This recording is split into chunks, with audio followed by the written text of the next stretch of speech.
கர்த்தருடைய பரிசுத்த நாமத்துக்கு மகிமை உண்டாவதாக. May glory be added to God's holy name. இந்த ஆசீர்வதிக்கப்பட்ட முதலாம் நாள் மாலை வேளையிலே உங்களை சந்திப்பதில் கிறிஸ்துவுக்குள் மகிழ்ச்சி அடைகிறோம். I am in immense joy that I am meeting you in this evening time.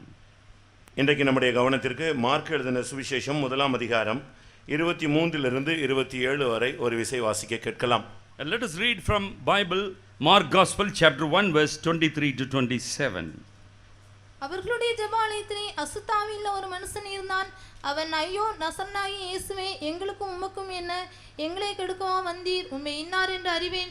நீ தேவனுடைய பரிசுத்தர் என்று சத்தமிட்டான். அதற்கு இயேசு, நீ பேசாமல் இவனை விட்டு புறப்பட்டு போ என்று அதை அதட்டினார். உடனே அந்த அசுத்தாவி அவனை அலக்களித்து மிகுந்த சத்தமிட்டு அவனை விட்டு போய்விட்டது. எல்லோரும் ஆச்சரியப்பட்டு, இது என்ன? இந்த புதிய உபதேசம் எப்படிப்பட்டது?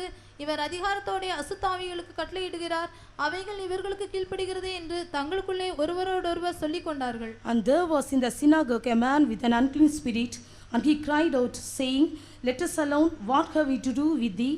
Thou Jesus of Nazareth, art thou come to destroy us? I know thee who thou art, the Holy One of God.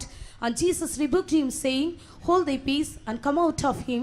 And when the unclean spirit had torn him, and cried with a loud voice, he came out of him.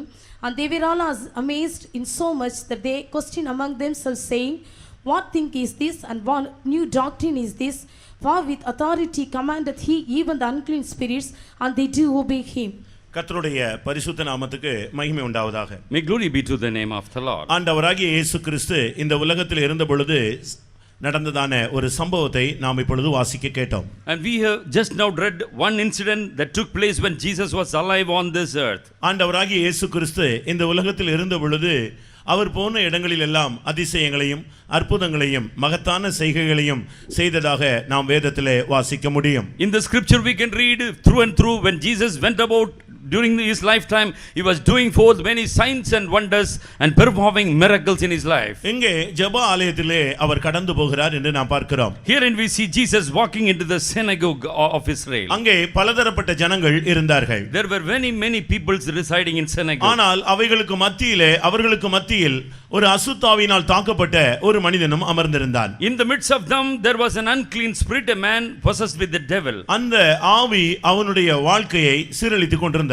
And this evil spirit was almost bringing his life to null and void. கொஞ்சம் கொஞ்சமாக அவனுடைய வாழ்க்கை நரகத்தை நோக்கி அது இழுக்கப்பட்டு கொண்டிருந்தது. Gradually this evil spirit was grabbing him within the hell. கர்த்தருடைய பரிசுத்த நாமத்துக்கு மகிமை உண்டாவதாக. Praise be to the name of the Lord. பிரியமானவர்களே, அன்றைக்கு மாத்திரமல்ல இன்றைக்கும் கூட ஒவ்வொரு மனிதர்களையும் விடுவிக்கும்படியாக ஆண்டவராகிய இயேசு கிறிஸ்து தன்னுடைய வல்லமையோடு அவர் செயல்பட்டு கொண்டிருக்கிறார். Not only on that day, even today Jesus Christ mightily working amongst the people in the world to set them free from every spirit. சுமார் 2000 ஆண்டுகளுக்கு முன்பாக அவர் மனித அவதாரத்தை எடுத்து இந்த பூமியிலே நன்மை செய்கிறவராக அவர் சுற்றி திரிந்தார். And he took the form of a man, and as a flesh incarnate of a man, he was doing good and walking about everywhere. எந்த இடத்திலே ஜனங்கள் பாதிக்கப்பட்டிருந்தார்களோ அந்த இடத்தை நோக்கி அவர் பயணப்பட்டு அந்த இடத்திலே அந்த பாதிப்பை நீக்கி அவர்களை விடுதலையாக்குகிறார். And he went to the people in the multitudes where they were seized with sickness and pain, and he was able to set them free. நேற்றும் இன்றும் என்று மாறாத தெய்வமாக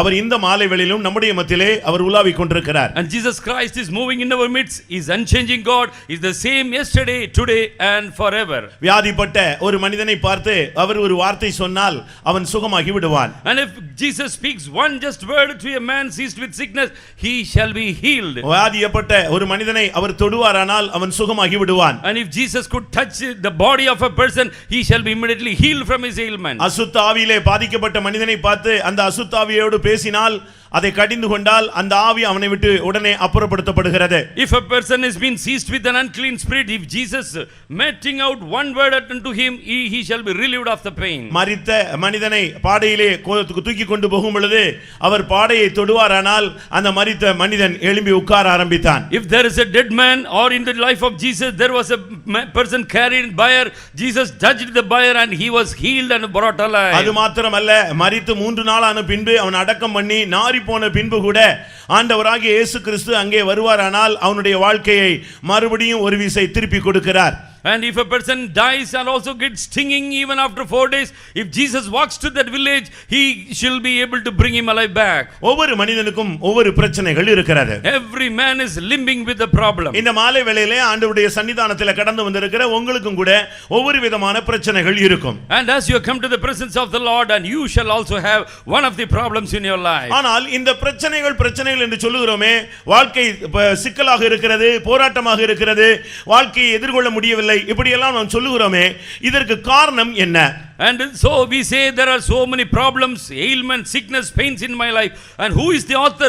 What is the cause of all this sickness? ஒவ்வொரு மனிதனை நீங்கள் கேட்டு அவனை எழுப்பி கேட்டு கேள்வி கேட்டு பாருங்கள், ஒவ்வொரு காரியத்தையும் அவன் சொல்லிக் கொண்டே வருவான். If you ask one by one about his agony and pain, if you question him, he shall say, this is the reason by which I am limping. படித்தவன், படியாதவன், அறிவில்லாதவன், இல்லாவிட்டால் பாமரன், மற்ற ஜாதிகள், எந்த யாராக இருந்தாலும் அவனை தனியாக நீங்கள் கூப்பிட்டு கேட்டால் உடனடியாக அவனுடைய பிரச்சனைகளை அவன் அதிகமாக சொல்ல ஆரம்பிப்பான். Maybe he is a learned person, titled person, or he must be an illiterate, poor, pauper.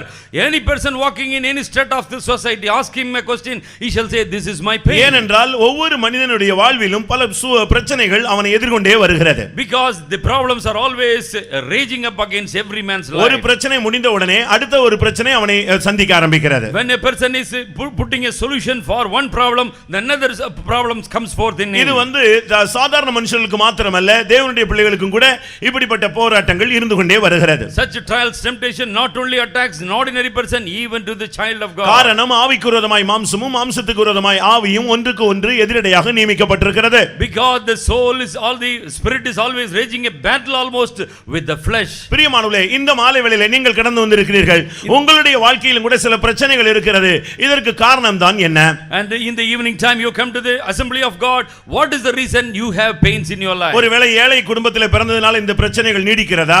Is it so that you are very poor, therefore you have this problem? சில ஜாதிகளிலே பிறந்ததனால இந்த போராட்டங்கள் நமக்கு வந்து கொண்டே இருக்கிறதா? Because if our nativity are hailing from some of the castes of this world, therefore this இல்லாவிட்டால் நாம் பிறந்த குடும்பங்கள் சரியில்லையா? Or else our families are not all right? இப்படி எல்லாம் நமக்குள்ளே பல விதமான கேள்விகள் எழும்பும்.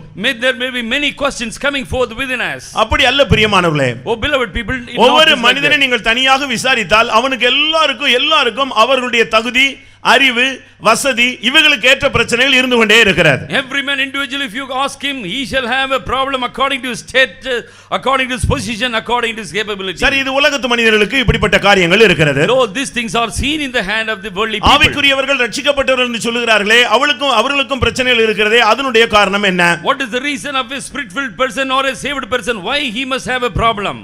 இதற்கு என்ன பதில் சொல்ல முடியும்? And what is the answer we can give for this? பிரியமானவர்களே, உங்களுடைய அழைப்புக்கு ஏற்ற போராட்டங்கள் இருந்து கொண்டே இருக்கும். Oh beloved people, you shall have to wrestle according to your calling. உங்களை தேவன் எந்த நோக்கத்தோடு அழைத்தாரோ அதற்குரிய பிரச்சனைகள் உங்களுடைய வாழ்வை கடைசி வரை சந்தித்துக் கொண்டே இருக்கிறது. Up till your loss you have to encounter, you have to face afflictions according to your calling of God. உங்களுடைய கிருபை, உங்களுக்கு கொடுக்கப்பட்ட கிருபைகளுக்கு ஏற்ற போராட்டங்கள் இருக்கும். There shall be problem coming to you according to the grace extended upon you. உங்களுக்கு கிடைத்த வெளிப்படுத்தலுக்கு ஏற்ற போராட்டங்கள் இருந்து கொண்டே இருக்கும். There shall be trials, temptations according to the revelation offered by the Lord. இல்லாவிட்டால் மகிமையிலே உங்களுக்கு இருக்கிற இடத்துக்காக இருக்கிற போராட்டங்கள் இங்கே உங்களுக்கு இருந்து கொண்டே இருக்கும். And you have to have a trial according to the glorious position what you have to inherit in heaven. ஆனால் உலகத்து மனிதனுக்கு பிரச்சனைகள் நீடித்துக் கொண்டே இருக்கிறதே, அதற்கு பின்னால் இருப்பது யார்? And who is behind the problem that is coming out against the worldly man? இந்த ஒரு தனி மனிதனை வாழ்க்கையை சீரழித்துக் கொண்டிருந்ததே அந்த வல்லமையினுடைய பெயர் என்ன? And what is the name of this particular force or enemy that was attacking this man in question? அவனுடைய பெயர் தான் அசுத்த ஆவி, இல்லாவிட்டால் சாத்தான் என்று அவன் வர்ணிக்கப்படுகிறான். And he's been described in the scripture as unclean spirit or else it's Satan. எந்த ஒரு வியாதிக்கும் பின்னாக, எந்த ஒரு பிரச்சனைகள், எந்த கலக்கத்துக்கும் பின்பாக, எந்த ஒரு சண்டைக்கும் பின்பாக ஒரு ஆவியினுடைய தாக்குதல் இருக்கிறது என்பதை நான் உங்களுக்கு வலியுறுத்தி சொல்கிறேன். And I emphasize one important point you onset, that behind every fighting, every problem, every wars in this world, there is be a evil force attacking. அது ஒரு தனி மனித வாழ்விலே இந்த தாக்குதல் எப்பொழுதும் இருந்து கொண்டே இருக்கிறது. In the individual's life, this attack is going to be forever. ஒருவேளை உங்களுக்கு மனைவி சரியில்லை என்று நீங்கள் சொல்லிக் கொண்டே இருப்பீர்கள். Maybe we are colloquially saying my wife is not right. குடும்பம் நல்லதில்லை என்று சொல்லிக் கொண்டே இருப்பீர்கள். Or else we may be saying my family is not good. எனக்கு வாய்த்த புருஷன் சரியில்லை என்று நீங்கள் ஒரு ரைம்ஸ் மாதிரி சொல்லிக் கொண்டே இருப்பீர்கள். You may be saying as a rhyme that my husband is not good. என்னுடைய பெற்றோர்கள் நல்லவர்கள் இல்லை என்று நீங்கள் சொல்லலாம். You may ascribe this folly is because of my parenthood. அப்படி அல்ல பிரியமானவர்களே. Beloved people, it is not நீங்கள் உங்கள் மனைவியை குறை சொல்லுகிறதோ புருஷனை குறை சொல்லுகிறதோ அல்ல. இவர்களுக்கு பின்னாலே ஒரு ஆவி இருந்துதான் இந்த போராட்டத்தை அது வலுப்படுத்திக் கொண்டே வருகிறது. And it is not the mistake of a husband and wife, but an evil force is acting behind this all. ஏவாள் அந்த கனியை புசித்தால் அது ஒரு சாதாரண காரியம் போல தென்படும். ஆனால் பின்னால இருந்தது ஒரு வல்லமை. And Eve did eat a small ordinary fruit. It may be a casual thing for people to look at, but evil spirit. நீங்கள் வேதத்திலே ஆதியாகமத்திலிருந்து வெளிப்படுத்தல் வரை படித்து பாருங்கள். இந்த வல்லமை மறைமுகமாக வெளியரங்கமாக போராடி கொண்டே வருகிறது. And you can flick through pages from Genesis to Revelation, you can see Satan working even diabolically, or it is in open face. ரட்சிக்கப்படுவதற்கு முன்பாக ரகசியமாக அந்த வல்லமை போராடுகிறது. ரட்சிக்கப்பட்ட பின்பு ஒரு மனிதனோடு வெளியரங்கமாக அது போராடுகிறது. And before our salvation, the evil force was working in a deceptible manner, but now as an open face it comes forward as we got saved. இந்த அசுத்தாவியுள்ள ஒரு மனிதன் அவன் ஜெப ஆலயத்திலே இருந்து கொண்டிருந்தான். But the man with unclean spirit, he was seen in the temple of God. அவன் ஜெப கூட்டத்திலே தான் இருந்தான். And he was of course in a synagogue for prayer. ஆனால் அந்த ஆவியை யாருமே மேற்கொள்ள முடியவில்லை. But there was nobody to offer him a deliverance. ஏனென்றால் பிரியமானவர்களே, பிசாசை வைத்து பிசாசை மேற்கொள்ள இயலாது. Because you cannot prevail against the devil by the power of a devil. ஒரு இடத்திலே ஒரு சகோதரி ஒரு அந்நிய வல்லமையினாலே தாக்கப்பட்டு அந்த குடும்பம் சீரழிந்து கொண்டிருந்தது. In one particular place, one sister was seized with devil and she was attacked by the devil. அதே குடும்பத்திலே அவர்களும் கூட விக்கிரகத்தை வணங்குகிறவர்கள் தான். But that family people, they were idol worshippers. இப்பொழுது அந்த தகப்பன் அந்த ஒரு வல்லமையினாலே அவர் ஆடுவார். And the father shall be moving or shaking with the spirit. அவர் ஒரு பூஜை செய்து கொண்டிருந்தார். And he was mutting something. பாதிக்கப்பட்ட அந்த பெண்ணையும் அவருடைய மகள் தான் அவளையும் அதே இடத்திலே கொண்டு வந்து நிறுத்தினார்கள். And they brought the daughter who was seized with this devil and it brought before him as he was enchanting. இப்பொழுது இவரும் ஆடினார், மகளும் ஆடினாள். Now the enchantment or this was upon him, and this evil sport was upon the father. ரெண்டு பேருமே இப்பொழுது அந்த சக்திகளிலே ஆட ஆரம்பித்தார்கள். And both the people were shaking or dancing because of the evil spirit. இப்பொழுது தகப்பனுக்குள்ள இருக்கிற ஆவி மகளோடு இருக்கிற ஆவியை பார்த்து நீ வெளியே போறியா இல்லையான்னு கேட்டாரு. Now the father spirit asked the daughter whether you are going to go away from here. அப்பொழுது மகளுக்குள்ள இருந்த ஆவி பேச ஆரம்பித்தது. The spirit from the daughter spake to him. நீ என்ன ஒண்ணுமே பண்ண முடியாது, நீ யாரோ அதே ஆள் தான் நானும் இங்க உள்ள உட்கார்ந்திருக்கிறேன்னு சொன்னார். The spirit that was in the daughter said back that what spirit you are and I have the same spirit, you cannot drive me out. நீ ஒரு ஆவின்னு சொல்றியே, ஒரு வல்லமைன்னு சொல்றியே, அதே சக்தி தான் நானும். நீயும் சக்தி நானும் சக்தின உடனே அந்த ஆவி அப்படியே ஆஃப் ஆகி போய்விட்டார். And that spirit, father spirit also had the same similar spirit in the daughter, therefore he could not do anything to the daughter. இப்பொழுது அவர்களுக்கு அந்த ஆவியை எப்படி மேற்கொள்ள வேண்டும் தெரியவில்லை. And they do not know the escape route has to have the deliverance. உடனே அந்த கூட்டத்தில் இருந்த ஒரு ஆள் அப்படியானால் நீ எங்க போனால் சரியாவா என்று கேள்வி கேட்டார். But in the group one person asked, if we go to which place you shall have a deliverance. அது உடனே என்ன செய்து தெரியுமா, நம்முடைய ஃபெய்த்தம் அட்ரஸ் சொல்ல ஆரம்பித்தாரு.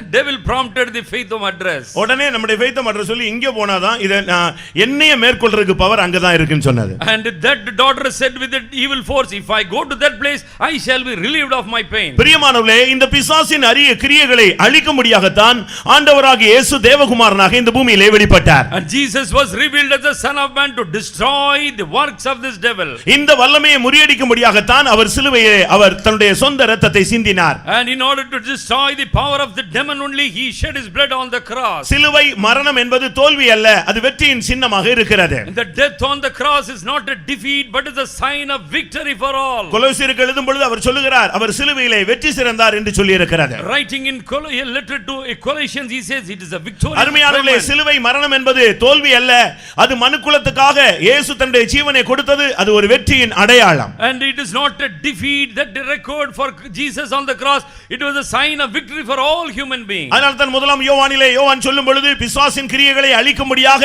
தேவகுமாரன் வெளிப்பட்டார் என்று சொல்லுகிறார். John the apostle in 1 John he writes, therefore the son of man was revealed to destroy the works of the devil. முதலாவது நாம் இந்த சாத்தானுடைய காரியங்களை நாம் புரிந்து கொள்ள வேண்டும். Firstly we must listen and know what is the activity of this unclean spirit. அவனுக்கு இந்த உலகத்திலே பலவிதமான பெயர்கள் கொடுக்கப்பட்டிருக்கிறது. And very many names have been attributed for this evil spirit. இல்லாவிட்டால் வேதத்திலே அவனுக்கு பலவிதமான பெயர்கள் சுட்டிக்காட்டப்பட்டிருக்கிறது. Or there are many other names given in the Bible concerning the devil. பழைய ஏற்பாட்டில் இந்த சாத்தானுடைய கிரியைகளை தந்திரங்களை ஜனங்கள் புரியாமல் விழுந்து கொண்டே வந்தார்கள். Old Testament time people were just falling prey for the devil because they were not knowing about ஆனால் the புதிய spirits. ஏற்பாட்டிலே வந்த பின்பு பரிசுத்த ஆவியை பெற்ற பின்பு அப்போஸ்தலனாகிய பவுல் பேசுகிறார், பிசாசின் தந்திரங்களை நீங்கள் அறியாதவர்கள் அல்லவே என்று சொல்லுகிறார். When the New Testament age, when Saint Paul was received the Holy Spirit, he says, you have not ignorance upon the vices of the devil. ஒரு இடத்திலே அவன் பிசாசு என்று அழைக்கப்படுகிறான். In one place this unclean spirit is called devil. ஒரு இடத்திலே சாத்தான் என்று அழைக்கப்படுகிறான். In another person he is been ascribed as ஒரு a இடத்திலே அவன் சத்துரு என்று அழைக்கப்படுகிறான். In another place he is been called as an enemy. ஒரு இடத்திலே அவன் பொல்லாங்கன் என்று அழைக்கப்படுகிறான். In another place this person is called as a wicked person. ஒரு இடத்திலே அவன் சோதனைக்காரன் என்று அழைக்கப்படுகிறான். In another person he was named as a person tempter. இன்னொரு இடத்திலே அவன் பொய்யன் என்று அழைக்கப்படுகிறான். In another person the devil is called a liar. ஒரு இடத்திலே அசுத்த ஆவி என்று அழைக்கப்படுகிறான். One place it is called unclean spirit. ஒரு இடத்திலே இப்பிரபஞ்சத்தின் அந்தகார லோகாதிபதி என்று அழைக்கப்படுகிறான். And in one place he is called the prince of the world or of the darkness. அதே இடத்திலே வான மண்டலங்களில் உள்ள பொல்லாத ஆவிகளின் சேனைகள் என்று அழைக்கப்படுகிறான். Another person he has been called the host that is working in the high places. பிரியமானவர்களே, இன்றைக்கு உலகத்திலே பிசாசு என்று சொன்ன உடனே ஜனங்கள் பயந்து போய் விடுகிறார்கள். Today generally when people say devil means all are afraid of. உலகம் பலவிதமான வல்லமைகளோடு எதிர்த்து போராடுகிறது, ஆனால் பிசாசோடு அவைகள் எதிர்த்து போராடுகிறதில்லை. The world is having so many problems, they are battling but not against this devil. நாம் ஒரு கூட்டத்தார் தான் பிசாசை எதிர்த்து நாம் போராடுகிறோம். Only one group, we are only people waging a battle against devil. பிரியமானவர்களே, உங்களுடைய வாழ்க்கையிலே இந்த நான் சில வசனங்களை வைக்கிறேன், அப்பொழுது உங்களுடைய வாழ்க்கையிலே இந்த தாக்குதல் இருக்கிறதா என்பதை நீங்கள் சிந்தித்து பாருங்கள். I am going to place before you divine verses. You meditate in your life whether you have this problem of the devil. அன்றை எத்தனையோ வருடம் அந்த அசுத்த ஆவியினால் அந்த மனிதனுடைய வாழ்க்கை சீர்குலைந்து போயிருந்தது. ஆண்டவராகிய இயேசு கிறிஸ்து அங்கே வந்த பொழுது அந்த ஆவி அவனை விட்டு விலக ஆரம்பித்தது. For so many years and ages this man was tormented by the unclean spirit. When Jesus came he was totally relieved. பிரியமானவர்களே, அங்கே ஜெபிக்க கூடியவர்கள் உண்டு.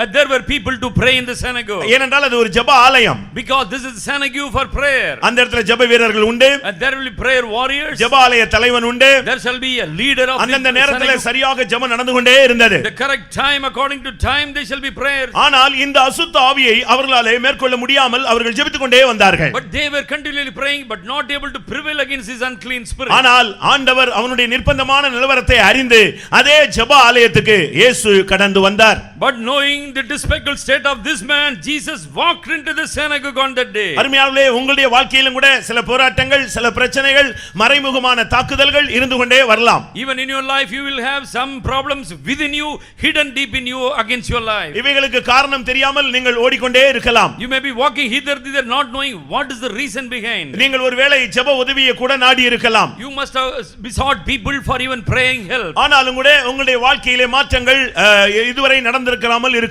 But maybe that thus far there was no change found in your life. எப்படி இருந்தாலும் சரி, Maybe anything. இந்த மாலை வேளையிலே நீ ஆண்டவருடைய சன்னிதானத்திலே வந்தபடினால் உன்னிலே இருக்கிற போராட்டத்துக்கு காரணம் இன்ன ஆவி என்பதை அவர் அறிந்திருக்கிறார். But nevertheless you have come to the presence of the Lord. God knows what is the spirit that is against you. அவனுடைய வேலை என்ன தெரியுமா? You know what is the work of him? தந்திரமாக மனிதனை வஞ்சிப்பது. And deceptively he will be deceiving person.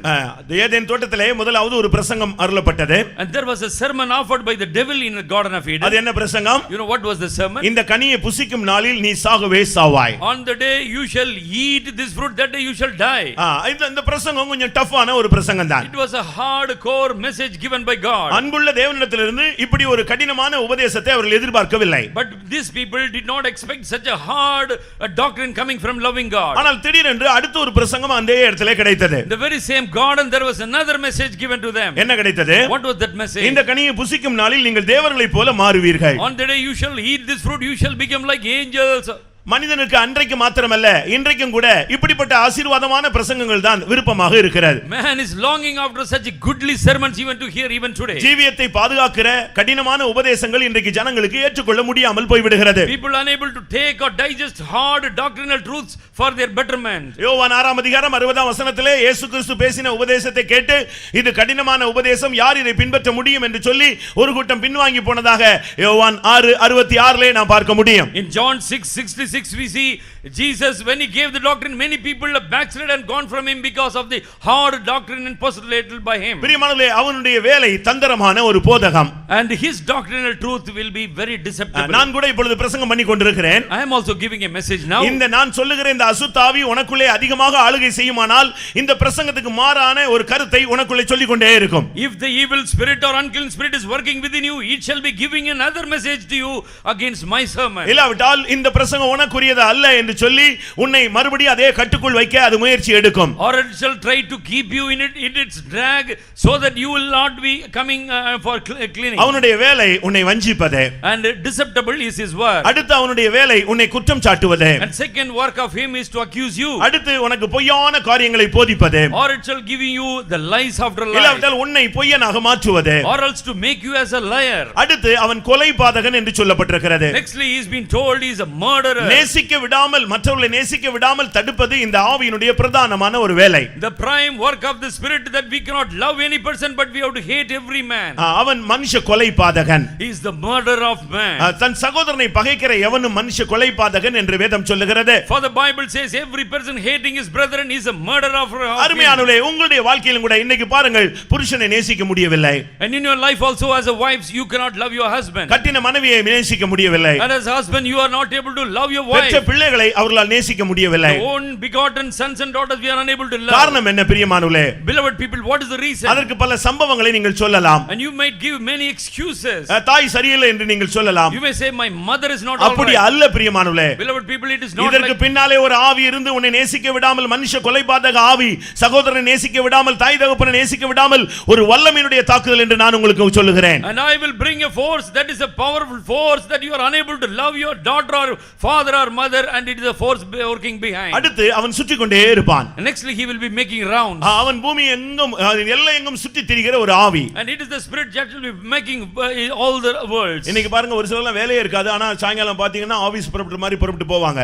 But there will not be any occupation, but people shall be going as though they go to an office. அதுபோல நம்முடையவர்கள் கூட ஒரு சிலர் அப்படியே சுத்திட்டே இருப்பாங்க. காரணம் இது ஒரு ஆவியினுடைய ஒரு போராட்டம். It is the problem of the devil, therefore people are just making or wandering. பிரியமானவர்களே, இந்த வாழ்க்கை இந்த ஆவிகளுடைய போராட்டங்கள் உங்களுக்குள் இருக்கிறதா?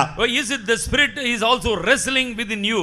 இந்த மெசேஜ் அந்த மனுஷனுக்கு அல்ல, அவன் விடுதலையாக்கப்பட்டு அவன் தேவனுடைய பிள்ளையாக மாறி நித்திய ஜீவனுக்கு பங்காளியாய் மாறி போய் விட்டான். And this message is not for that man in question, but he is already transfigured and he has gone to be with the Lord. இரக்கமுள்ள தேவன் அவனை தேடி போய் அவனை அந்த வல்லமையிலிருந்து விடுவித்து அவனை தன்னுடைய பாதத்திலே அருகே உட்கார வைத்து விட்டார். The God with mercy offered his extending hand to him and delivered him from all the unclean spirits. ஆனால் இன்றைக்கும் கூட மனித சமுதாயம் அந்த அந்நிய வல்லமையினாலே தாக்கப்பட்டு கொண்டே வருகிறது. But even the human society has been captivated by this unclean spirit. இப்பொழுது இந்த மாலை வேளையிலே முதலாம் நாள் கூட்டத்துக்கு நீங்கள் வந்திருக்கிறீர்கள். And you have come to the first day's meeting today. இன்றைக்கு தேவனுடைய செயல் என்ன?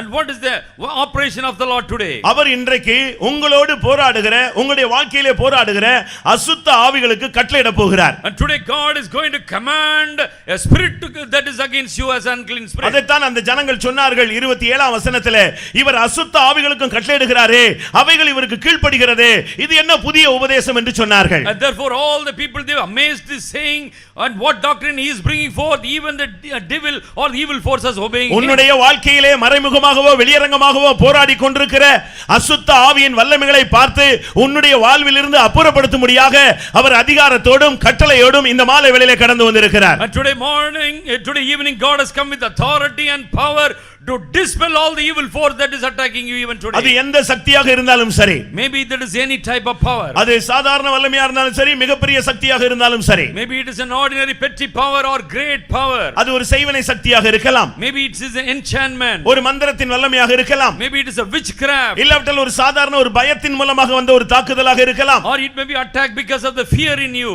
இல்லாவிட்டால் தலைமுறையாக சாபத்தின் மூலமாக வந்த ஒரு போராட்டமாக இருக்கலாம், maybe wrestling in you because of the curses that befell you in generation, என்றைக்கோ நீ செய்த ஒரு தவறின் மூலமாக ஒரு தாக்குதலாக இருக்கலாம், maybe attack coming to you because of your evil deed one day. எந்த அந்நிய சக்தியாக இருந்தாலும் அசுத்த ஆவியாக இருந்தாலும் இன்றைக்கு நீங்கள் விசுவாசித்தால் தேவன் அதிகாரமும் கட்டளையும் இந்த கூட்டத்துக்கு வந்திருக்கிறார். And maybe any type of curses we are within in, but God has come with authority and commandment here to give you relief. அசுத்த ஆவிகளுக்கு அவர் கட்டளை கொடுக்கும்படியாக கடந்து வந்திருக்கிறார் என்று நான் விசுவாசிக்கிறேன் என்று சொல்லுகிறவர்கள் கரங்களை உயர்த்தி ஒரு அல்லேலூயா சொல்லுங்கள் பார்க்கலாம். Hallelujah. இன்றைக்கு இந்த கூட்டத்திலே நீ கால் எடுத்து வைத்தபடினால் உன்னுடைய வாழ்விலே போராடி கொண்டிருக்கிற அசுத்த ஆவிக்கு அவர் கட்டளையோடு வந்திருக்கிறார். ஏனென்றால் அவர் அந்த வல்லமையின் தலையை நசுக்கினவர். And because he has come with authority and commandment to drive out the evil force, because he has come with that power always. பிரியமானவர்களே, உங்களுடைய வாழ்க்கையிலே இந்த வல்லமையினுடைய தாக்குதல் இருக்கிறதா? And is it so that you have such a wrestling within your life? நீங்கள் பாருங்கள், முந்தைய நாட்களிலே பிசாசு பிடித்தால் ஆடுவார்கள். In former days, when a person sees with devil, they shall be shaking. இப்பொழுது கொஞ்சம் பேர் தான் ஆடுறாங்க. But some people are shaking too. ஏனென்றால் அது இப்பொழுது தன்னுடைய செயலை மாற்றி கொண்டு விட்டது. ஆடினால் கண்டுபிடித்து விடுகிறார்கள் என்று சொல்லி இப்ப ஆடுறதே கிடையாது. But the devil is not shaking its head because people will identify. அதுபோல ஆடுகிற ஆவியை சீக்கிரமா துரத்தலாம். ஆடாத ஆவியை தான் துரத்துறது கஷ்டமான ஒரு காரியம். It is a very easy to drive out devil which is shaking, but a person is talking like quiet, you cannot drive him out easily. இப்பொழுது கூட சரியான ஒரு தேவ சமூகம் நம்முடைய மத்தியில் வருமானால் அநேகர் ஆட ஆரம்பிப்பார்கள். But if a good presence of the Lord is found in our midst, many shall be shaking. அநேகர் தங்களை விசுவாசிகள் என்று வெளியே சொல்லிக் கொள்கிறார்கள். அவர்களுக்குள்ள கூட சில போராட்டங்கள் இருப்பது அவர்களுக்கு தெரியாது. And people are, maybe they are calling themselves believers, there shall be some problem within them, they will not know. ஒரு சகோதரியுடைய வாழ்க்கையில ஒரு சின்ன போராட்டம் இருந்து கொண்டே இருந்தது. One brother had one problem, சகோதரி, one sister had a problem. அவர்களை கொண்டு போய் பாஸ்டர்ட்ட விட்டு பொழுது, ஒரு பெரிய பாஸ்டர்ட்ட விட்டு பொழுது, and when she was taken to a big pastor, அப்பொழுதுதான் அவர் கண்டுபிடித்தார் இது ஒரு அசுத்த ஆவி என்று கண்டுபிடித்தார். the pastor able to sense and find out that is an evil spirit. நீ இந்த சபைக்கு எத்தனை வருஷம் ஆனது என்று கேட்டார். And pastor asked that lady, how long you have visited our church? நான் 27 வருடமாக இந்த சபைக்கு வருகிறேன்னு சொன்னார். I said, I am a member in the church for 27 years. யாருமே உன்னை கண்டே பிடிக்கவில்லையான்னு கேட்டார். And nobody is to identify you. நான் காத்திருமுடுத்து போவேன், கொஞ்சம் அடக்கி வாசித்துக் கொள்வேன். I will go to the tearing meeting, I shall get the infilling and I just go back. அப்ப எப்படி உன்னை கண்டுபிடிக்கலன்னு சொன்னா நானும் அந்நிய பாஷை பேசுவேன்ல அப்படினு சொல்லாது. And she said that nobody can find me out because I will also speak some words. நானும் ஏதாவது ஒரு அந்நிய பாஷை பேசுவேன், எனக்கு அபிஷேகம் நினைச்சிட்டு அவங்க விட்டுட்டாங்க என்னைய. But I shall be speaking something in the tongues and they shall leave me free. இதுதான் இன்னைக்கு அநேகருக்குள்ள இருக்குன்னு நான் நினைக்கிறேன். And I think this many of us shall have. ஏனென்றால் சுவாவங்கள் அபிஷேகம் என்பது அவனுடைய சுபாவத்தை மாற்றக்கூடிய ஒரு சக்தி. அது நடைபெறாமல் இருந்தால் அவனுக்குள்ள இருப்பது வேற ஒரு ஆவி. Suppose by the anointing of the Holy Spirit, if my character is not getting modeled, that means evil force is still in me. அந்த சுபாவம் மாறாத பட்சத்தில் அவனுக்குள்ள இருந்து அவன் அந்நிய பாஷை பேசுகிறான் என்றால் அது இன்னொரு வல்லமை என்பதை நீங்கள் புரிந்து கொள்ள வேண்டும். Suppose his character or his trait is not getting changed, means there is another force operating within him. கர்த்தருடைய பரிசுத்த நாமத்துக்கு மகிமை உண்டாவதாக. Glory be to God's holy name. நான் இந்த வல்லமையினுடைய பாதிப்புகளை உங்களுக்கு சொல்ல விரும்புகிறேன். And I will describe what are the pains that comes to the person who is seized. இப்ப பிசாசு பிடிச்சவங்க எல்லாம் கை வைத்துங்க அப்படினா எத்தனை பேர் கை வைத்துவீங்க? How many of us will raise your hand if I am asking how many have the devil in us? அது வந்து அபசகுனமான ஒரு கேள்வி அது. But that is a very நாங்க கூட்டத்துக்கு வந்திருக்கோம், என்னைய போய் பிசாசு பிடிச்சவங்க எல்லாம் கை வைத்துனா அப்ப வந்திருக்கவங்க பிசாசு பிடிச்சவனான்னு கேப்பீங்க. And you will ask that if you have come to the meeting to worship the Lord and if you say demon possessed mean how can we raise? நான் ஒரு 10-15 வசனம் வைக்கிறேன், அதுக்கு பிறகு பாத்துங்க நீங்க எல்லாரும் ஒழுங்கா கை வைத்துவீங்க. But if I place 15 questions before you, then you shall raise your. உங்களுக்கு முன்பாக வைத்து விட்டு திரும்ப கேட்கும் பொழுது ஆட்டோமேட்டிக்கா உங்க கை வந்துரும். பிசாசு இல்ல, நீங்களே வைத்திருவீங்க. And suppose I will place 15 God's word to you, then you shall see automatically this spirit is within me. நம்மில் அநேகருக்கு அவனுடைய செயல்கள் புரியவில்லை. Many of us are not knowing what are our deeds are. நாம் எப்படி ஏன் இப்படி பேசணும்னே நமக்கு அநேகருக்கு பேசனதே தெரியல. ஏதோ பேசிட்டேன்னு சொல்றமே, இதுதான் பின்னால உள்ள ஒரு வல்லமை. And evil forces within us hiding means we do not know how we have cuffed out this word. இதுவரைக்கும் இப்ப பிசாசு பிடிச்சவங்களை கை வைத்து சொன்னா வைத்த முடியாது. ஆனா நான் சொல்றேன், இதுவரைக்கும் தேவனுடைய வார்த்தைகளை நான் ஒண்ணு கூட மீறல, அப்படியே நான் ஃபாலோ பண்றேன்னு யாராவது சொல்றீங்கன்னு சொல்ல முடியுமா? Can any of you say that I am implicitly obeying absolutely God's word? அப்படி சொல்லலனாலே அது அங்க இன்னொரு வார்த்தைக்கு நீங்க கீழ்ப்படிந்து விட்டீர்கள் என்று அர்த்தம். And suppose if you say like that you are disobedient for some other word. இன்னொரு வல்லமை உன்னோடு போராடி தேவனுடைய கட்டளைகளுக்கு கீழ்ப்படிய விடாமல் உன்னை தடுக்கிறது. One evil force is working against you, you are not able to be in obedience to the commandment of God. அன்றைக்கு சர்ப்பம் பேசினது. That day serpent spake to the Eve. ஆனால் இன்றைக்கு சர்ப்பம் பேசுகிறது இல்ல, உன்னுடைய அறிவே உன்னை பேசி உன்னை தாறுமாறாக இழுத்து கொண்டு போகிறது. But you today not a serpent, but your wisdom speaks to you and taking it to you. உன்னுடைய பழக்க வழக்கங்களே உன்னை இழுத்து கொண்டு போய் விடுகிறது. Your habit, your tradition take you elsewhere. உன்னுடைய அனுபவமே உன்னை வெளியே கொண்டு போய் விடுகிறது. Your experience is carrying you far away. இவைகளுக்கு உள்ளே ஒரு வல்லமை வந்து விடுகிறது. But within you there is another force operating within you. Eden தோட்டத்தினுடைய விழுகையே கட்டளையை மீறினது பாவம் என்று தான் ஆண்டவர் சொல்கிறார். The God said that you transgress the commandment of the Lord, that was the sin of Adam and Eve. என்றைக்கு ஒரு தேவனுடைய பிள்ளை இல்லாவிட்டால் ஒரு அந்நிய மனிதன் ஒரு பிரமாணத்தை மீறுகிறானோ அது அவனுக்கு பாவம். அப்படியானால் அந்த பாவத்தை செய்ய வைத்தது ஒரு அந்நிய சக்தி. And if the day a person says I have transgressed the commandment of the Lord, that means it implies Antichrist, an evil force, worked him so that he is in முதலாம் disobedience. சாமுவேல் 16ஆம் அதிகாரம் 14ஆம் வசனத்திலே சவுல் அபிஷேகமும் பெற்றிருந்தான், அசுத்தாவினுடைய தாக்குதலிலும் அவன் காணப்பட்டு கொண்டிருந்தான். And 1 Samuel 16 chapter 14th verse said Saul was anointed by God and nevertheless he had the evil spirit on him.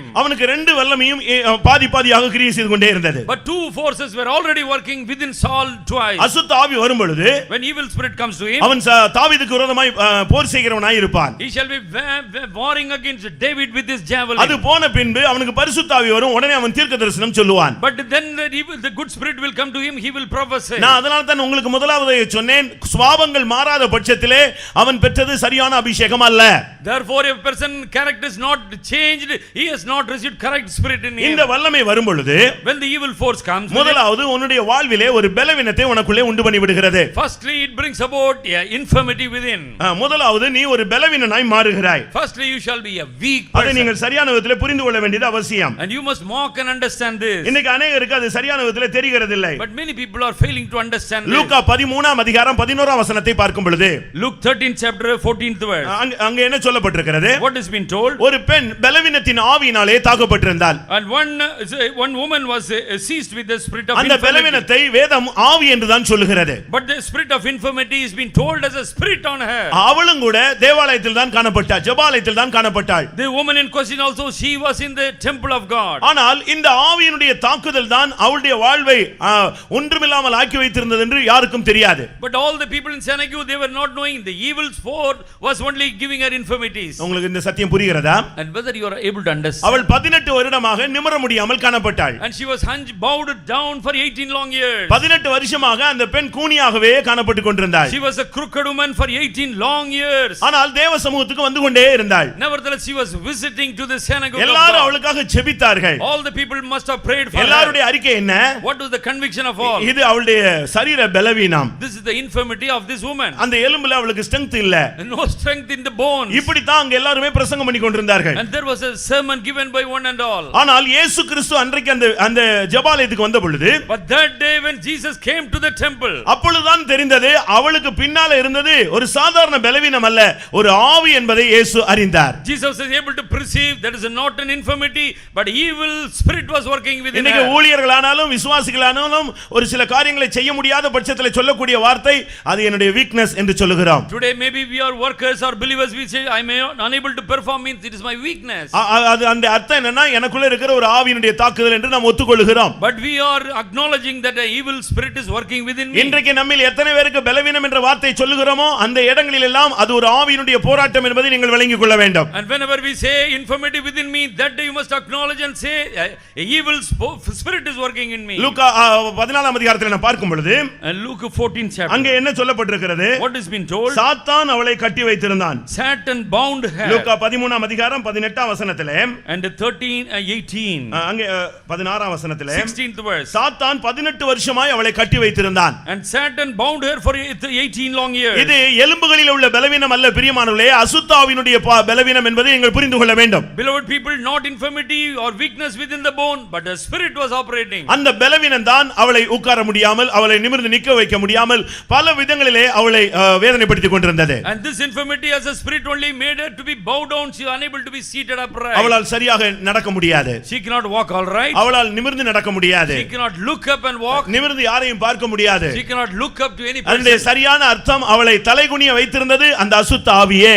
And the evil spirit made her to be bowed down always. உங்களுடைய குடும்பங்களிலே கூட சில வித்தியாசமான சம்பவங்கள் நடைபெற்று உங்களுடைய வாழ்க்கையிலே தலை நிமிர்ந்து நடக்க விடாமல் உங்களை தலைகுனிய வைக்கிறது ஒரு அசுத்த ஆவியினுடைய போராட்டம். In your family also there something is making you to be always bowed down. An incident, that means it's an infirmity in your family. மத்தேயு 12ஆம் அதிகாரம் 22ஆம் வசனத்தை பார்க்கும் பொழுது Matthew 12:22. அங்கே ஊமையும் குருடுமான ஒரு ஆவி என்று சொல்லப்பட்டிருக்கிறது. And there is a devil possessing by blind and அந்த dumb. ஆவி வரும் பொழுது அவன் ஊமையாக போய்விட்டான், குருடாய் போய்விட்டான். And when the evil spirits came to him, he was blind and is dumb. அது அவனுடைய பார்வையை பறித்து விட்டது. It has plucked out his sight. இன்னொரு விதத்திலே அவனை பேச்சு திறமையை அது பறித்து விட்டது. It has taken out the talking ability. கர்த்தருடைய பரிசுத்த நாமத்துக்கு மகிமை உண்டாவதாக. Praise be to the name of the Lord. இந்த வல்லமை அவனுக்குள்ளே வந்த பொழுது அவன் பார்வையும் அவன் செவித்திறனும் அற்றுப்போனவனாக அவன் ஒரு முடமாகி போன ஒரு நபராக மாறிவிட்டான். And he became a handicapped or imbibed person, unable to see, unable to hear anything. பாருங்கள் பிரியமானவர்களே, Oh beloved people, ஒரு மனிதனுடைய வாழ்க்கையை பார்வையே அது குருடாக்கி விட்டது. and And his vision or sight has been already taken away from him. இதனுடைய ஆவிக்குரிய தன்மை என்ன? What is the spiritually, what is the meaning? இந்த ஆவி ஒரு ஆவிக்குரிய மனிதனை தாக்கும் பொழுது அவன் தரிசனமற்றவனாக போய் விடுகிறான். The time the devil is working against a man, he will not have any vision. இந்த ஆவி அவனை தாக்கும் பொழுது அவனுக்கு தேவனுடைய சத்தம் கேட்கவே கேட்காது. And when this spirit attacking a man, he cannot listen to the voice of God. இன்னைக்கு பாருங்க, நம்முடைய மத்தியிலே ஒரு சிலர் நான் தரிசனம் பார்த்தேன்னு சொல்லுவாங்க. அதுக்கு அடுத்த ஆள் உட்கார்ந்திருப்பான், அவனுக்கு அந்த தரிசனம் கிடைக்கல. காரணம், இவனுக்கு பார்வை தெளிவாக இருக்கு, அவனுக்கு அந்த அசுத்த ஆவி அவனுடைய தரிசனத்தை மங்கி போக வைத்து விட்டது. Within us in the assembly, two people will have be seated, one person will have vision, other person is devoid of vision. That means he is already blind. இதே கூட்டத்திலே கர்த்தர் என்னோடு பேசினார் என்று ஒரு ஆள் சொல்லுவான். ஆனா அது பக்கத்திலேயே வருஷக்கணக்கா அங்கேயே அதே கூட்டத்துக்கு வர்றான். அவனுக்கு இதுவரைக்கும் கர்த்தரே பேசல. காரணம், அவன் ஒரு செவிடன். And because one people will be coming to the meeting for so many years, he shall say, God spake to me today. One other person, God never spoke to me. That means he's a dumb. இப்ப நான் பேசுறேனே, உங்க எல்லாருக்கும் கேக்குதே. And you are able to listen to my voice. அதுபோல கர்த்தர் உன்னோடு பேசும் பொழுது எல்லாருக்கும் கேட்கணுமே, கேட்கலையே. காரணம், உன்னுடைய வாழ்விலே ஒரு வல்லமை உன்னுடைய தரிசனத்தையும் அது மங்கி போக வைத்து விட்டது. உன்னுடைய தேவனுடைய வார்த்தையை கேட்பதையும் அது தடுத்து விட்டது. And because a evil force operated in you, therefore you are unable to see the vision or to hear the word of God in you. Mark 5ஆம் அதிகாரம் 3ஆம் வசனத்தை பார்க்கும் பொழுது, Mark 5:3, அந்த ஆவி அவனுக்குள்ளே வந்த பொழுது அவனை கல்லறையை நோக்கி இழுத்து கொண்டு போய் விட்டது. and this spirit grabbed him within the tombs. உயிரோடு இருக்கும் பொழுதே அவன் கல்லறையில சுத்தி கொண்டிருந்தான். And while he was alive itself, but he was within the tombs. எப்படி இருக்கும் பாருங்க அவனுடைய ஒரு மனிதனுடைய வாழ்க்கை. See the life of a person in the sepulchre. வீட்டிலே குடும்பத்தோடு வாழ்க்கை நடத்தும்படியாக அவன் தேவன் அனுமதித்தால் இந்த ஆவி இவனை கொண்டு போய் கல்லறையிலே உட்கார வைத்து விட்டது. And God made this man to be planted within the house to be with a family, but now he is by the side of tombs. சமீபத்திலே ஒரு பையன் விருப்பப்பட்டு ஒரு பெண்ணை மணமுடித்துக் கொண்டான். Recently a boy wanted to marry with a girl and he got married. அது ரெண்டு குடும்பத்தாருக்கும் ஒத்து வரவில்லை. But two families did not like it. வேற வழி இல்லாம பையன் குடும்பத்தார் அவனை ஏற்றுக்கொண்டார்கள். Somehow the bridegroom's family accepted her. ஆனால் இவன் நைட்ல இங்க வீட்ல இருக்குறதில்ல, பகல்லையும் வீட்ல இருக்குறதில்ல. But he will not be in the home in the daytime or neither in the night. இவனை கட்டுப்படுத்தி அந்த பெண்ணை துரத்தும்படியாக இவர்கள் வைத்த செய்வனையானது இவனை கல்லறையில கொண்டு போய் படுக்க வைத்து விட்டது. The enchantment witchcraft against him made him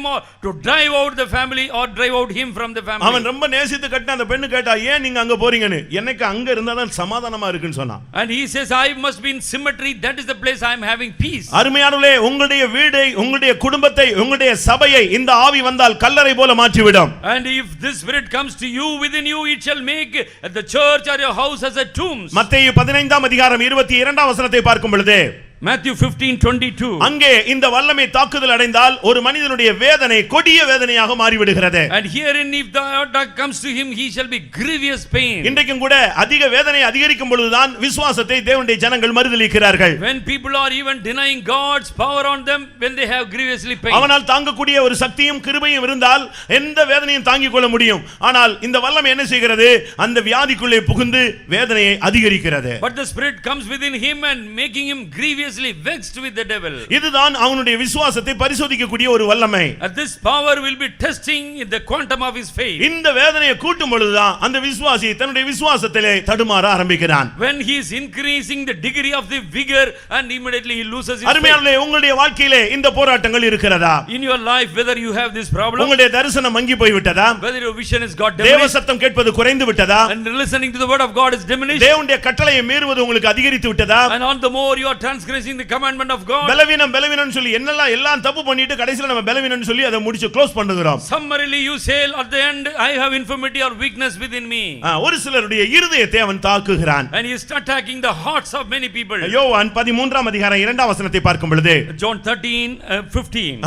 13ஆம் அதிகாரம் 2ஆம் வசனம் 13:2. அங்க என்ன சொல்லப்பட்டிருக்கிறது? And what has been told? அந்த வல்லமை வரும் பொழுது அவனுடைய இருதயத்தை தூண்டி விடுகிறது. And it is touching the heart of him. இந்த இருதயம் தூண்டப்படும் பொழுதுதான் பல விதங்களில் நாம் பேச ஆரம்பிக்கிறோம், செயல்பட ஆரம்பிக்கிறோம். And it is instigating him so that we are talking with much talk. தாவீது ஒரு நாள் அரண்மனையில் இருக்கும் பொழுது ஜனங்களை எண்ணும்படியாக அவன் ஏவப்பட்டான். ஆனால் அந்த ஏவுதல் எங்கிருந்து வந்தது என்பதை அவனாலே புரிந்து கொள்ளக்கூடிய பகுத்தறிவின் ஆவி அவனுக்கு இல்லாமல் போய்விட்டது. David, one day he was in the palace, but there was a spirit instigating or him to number the people, but he was not knowing from where the spirit came to him. பிரியமானவர்களே, உங்களோடு வந்து தாக்குகிற போராடுகிற வல்லமைகள் இன்னது என்று பகுத்தறியக்கூடிய ஒரு தன்மை உங்களுக்கு இருக்க வேண்டும். வேண்டும். And you must have a discerning spirit, the spirit from where it has come to you. பரிசுத்த ஆவியிலே இந்த பகுத்தறிவின் ஆவி இருக்கிறது. And this discerning spirit is found in the fruits of the spirit. தாவீது அபிஷேகம் பண்ணப்பட்டவனாய் இருந்தான். And David was an anointed person. ஆனால் இந்த சத்துருவினுடைய தூண்டுதலை அவனால் ஏவுதலை கண்டுபிடிக்க முடியவில்லை. Nevertheless, the instigation of the devil he was unable to discern. அந்த ஒரு சத்துருடைய ஏவுதலுக்கு ஒரு நாள் அவன் இடைப்பட்டபடினால் ஆயிரக்கணக்கான ஜனங்கள் அன்னைக்கு மாண்டு போனார்கள். He fallen prey to the voice of the devil.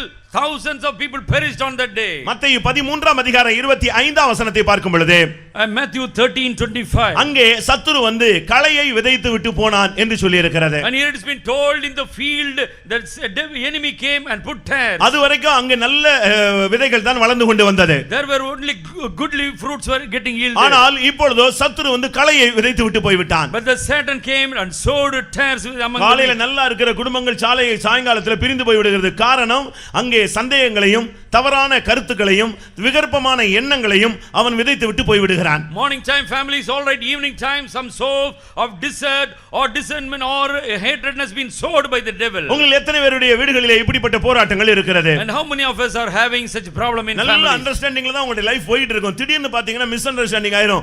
ஒரே நாள்ல பிரிஞ்சு போற அளவுக்கு பிசாசு உங்களை இழுத்து கொண்டு போய் நிறுத்துவான். The devil in a particular day you shall have all peacefulness, but he will bring something so that he will make disarray and அதுக்கு காரணம் அவன் வந்து தவறான விதைகளை விதைத்து விட்டு போகிறான். because the erroneous perverted tares have been sowed by the devil. அருமையானவர்களே, உங்களிலே இப்படிப்பட்ட தாக்குதல் இருக்கிறதா? And do you have such a power working within you? நல்ல நீங்க யாரை நேசிங்களோ அவங்கள பத்தி தவறா யாராவது வந்து ஒருத்தங்க சொல்லிட்டு போயிடுவாங்க. Maybe some people are prompting some evil concerning the person you love. அது வரைக்கும் நீங்க அவங்கள நல்ல நோக்கத்தோடு பாப்பீங்க. அதுக்கு பிறகு உங்களுடைய பேச்சு, உங்களுடைய பார்வை, உங்களுடைய எண்ணங்கள் எல்லாமே அந்த விகற்பமான எண்ணத்தோட அமைந்து விடுகிறது. Thus far you may be looking at him as a goodly person, talking about him goodly manner, but now everything vision is changed. 2 கொரிந்தியர் 4ஆம் அதிகாரம் 4ஆம் வசனத்தை பார்க்கும் பொழுது இந்த வல்லமை வரும் பொழுதுதான் மனது குருடாகி போய் விடுகிறது. 2 Corinthians 4 chapter 4th verse says, when the evil force comes we are becoming blind. இன்றைக்கு இந்த சத்தியத்தை விசுவாசிக்க கூடாமல் அவர்கள் தள்ளப்பட்டு போகிறார்கள். And today people are being driven, they are unable to believe this gospel. அருமையானவர்களே, உங்களுடைய வாழ்க்கையிலே இந்த சத்தியத்தை உங்களால் விசுவாசிக்க முடிகிறதா? Beloved people, are you able to sense and realize this the truth to you?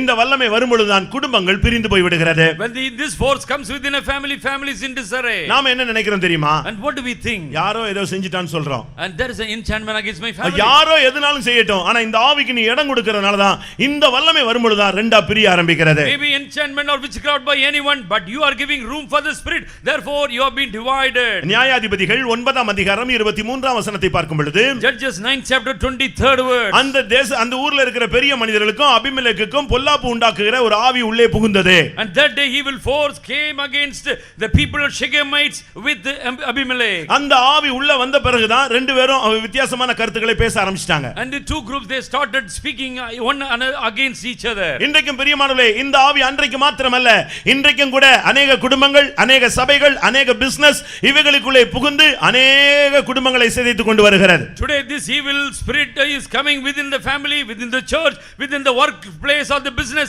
and making them disarray. அருமையானவர்களே, இப்படிப்பட்ட தாக்குதலை நீங்கள் உணர்கிறீர்களா? Are you sensing such attack in your life? ஒருவர் குற்றம் சாட்டுவது, and accusing one another, ஒருவர் தாக்கி பேசுவது, and we are attacking one another, ஒருவர் பிரிந்து சென்று விடுகிறது, and we are in disarray, separating திரும்ப அவர்களோடு இணைக்கக்கூடிய எந்த விதமான முகாந்திரம் இல்லாத அளவு இந்த வல்லமை அவர்களை பிரித்து விடுகிறது. This life, all the spirit is separating us so that we cannot be vouched together. ஒரு இடத்துல புருஷனுக்கும் மனைவிக்கும் பிரச்சனை வந்தது. There was a problem between a husband and a wife. திரும்ப அவர்களை சேர்த்து வைக்க சில முயற்சிகள் எடுத்தார்கள். And they endeavored to bring them with the rapport.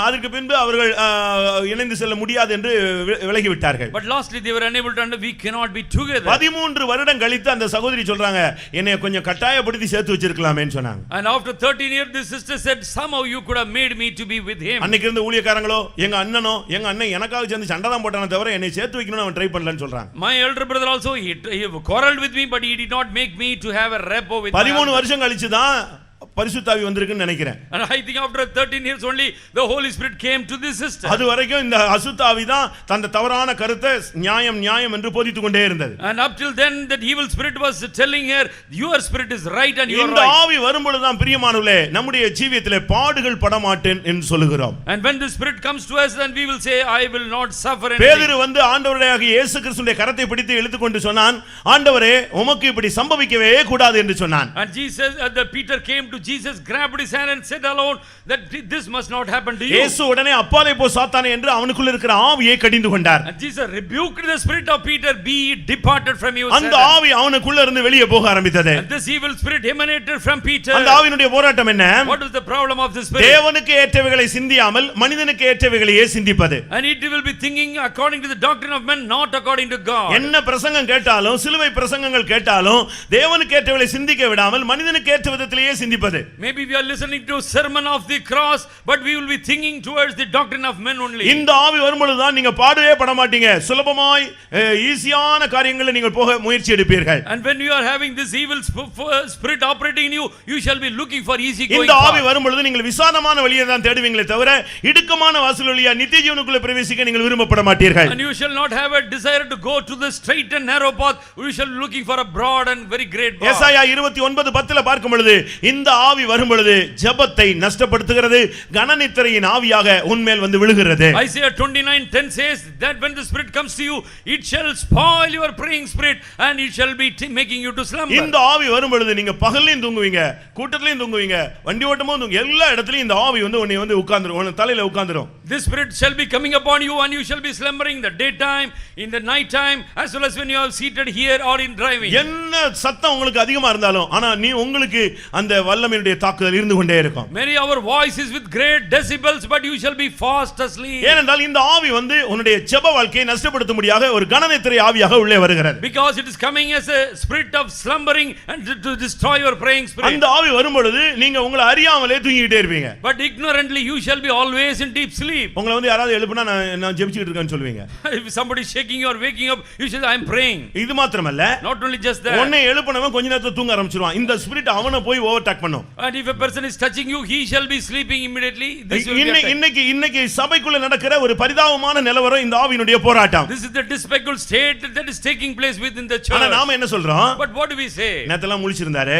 Oh, yesterday he was all right. நேத்தெல்லாம் பயங்கரமான வேலை. Yesterday good work. இப்படி எல்லாம் சொல்லி இந்த ஆவிக்கு நம்ம வந்து சப்போர்ட் பண்ணிட்டே வந்து கடைசியாக நம்முடைய ஜெப வாழ்க்கை சூனியமாக மாறிவிடுகிறது. And we are giving lame excuses and saying because of the weariness, but today null and void has become our praying spirit. இந்த ஆவி வரும் பொழுது நீங்கள் அசுத்தவான்களாய் மாறிவிடுகிறீர்கள். But when the spirit comes to you, you shall become altogether unclean. உங்களுடைய வாழ்க்கையில சுத்திகரிப்பு இருக்காது. There shall not be cleansing part in you. உங்களுடைய வீடுகளே அசுத்த ஆவிகளுடைய காவல் குடியிருப்பாக மாறிவிடுகிறது. And your house shall be the tower of the Satan to dwell. வெளிப்படுத்தல் 17ஆம் அதிகாரத்தில் நாம் பார்க்கும் பொழுது, coming to Revelation chapter 17, 17ஆம் அதிகாரம் 4ஆம் வசனத்திலே 17:4, அந்த வல்லமை வரும் பொழுது அது உன்னுடைய ஜீவியத்தை நாசப்படுத்தி விடுகிறது.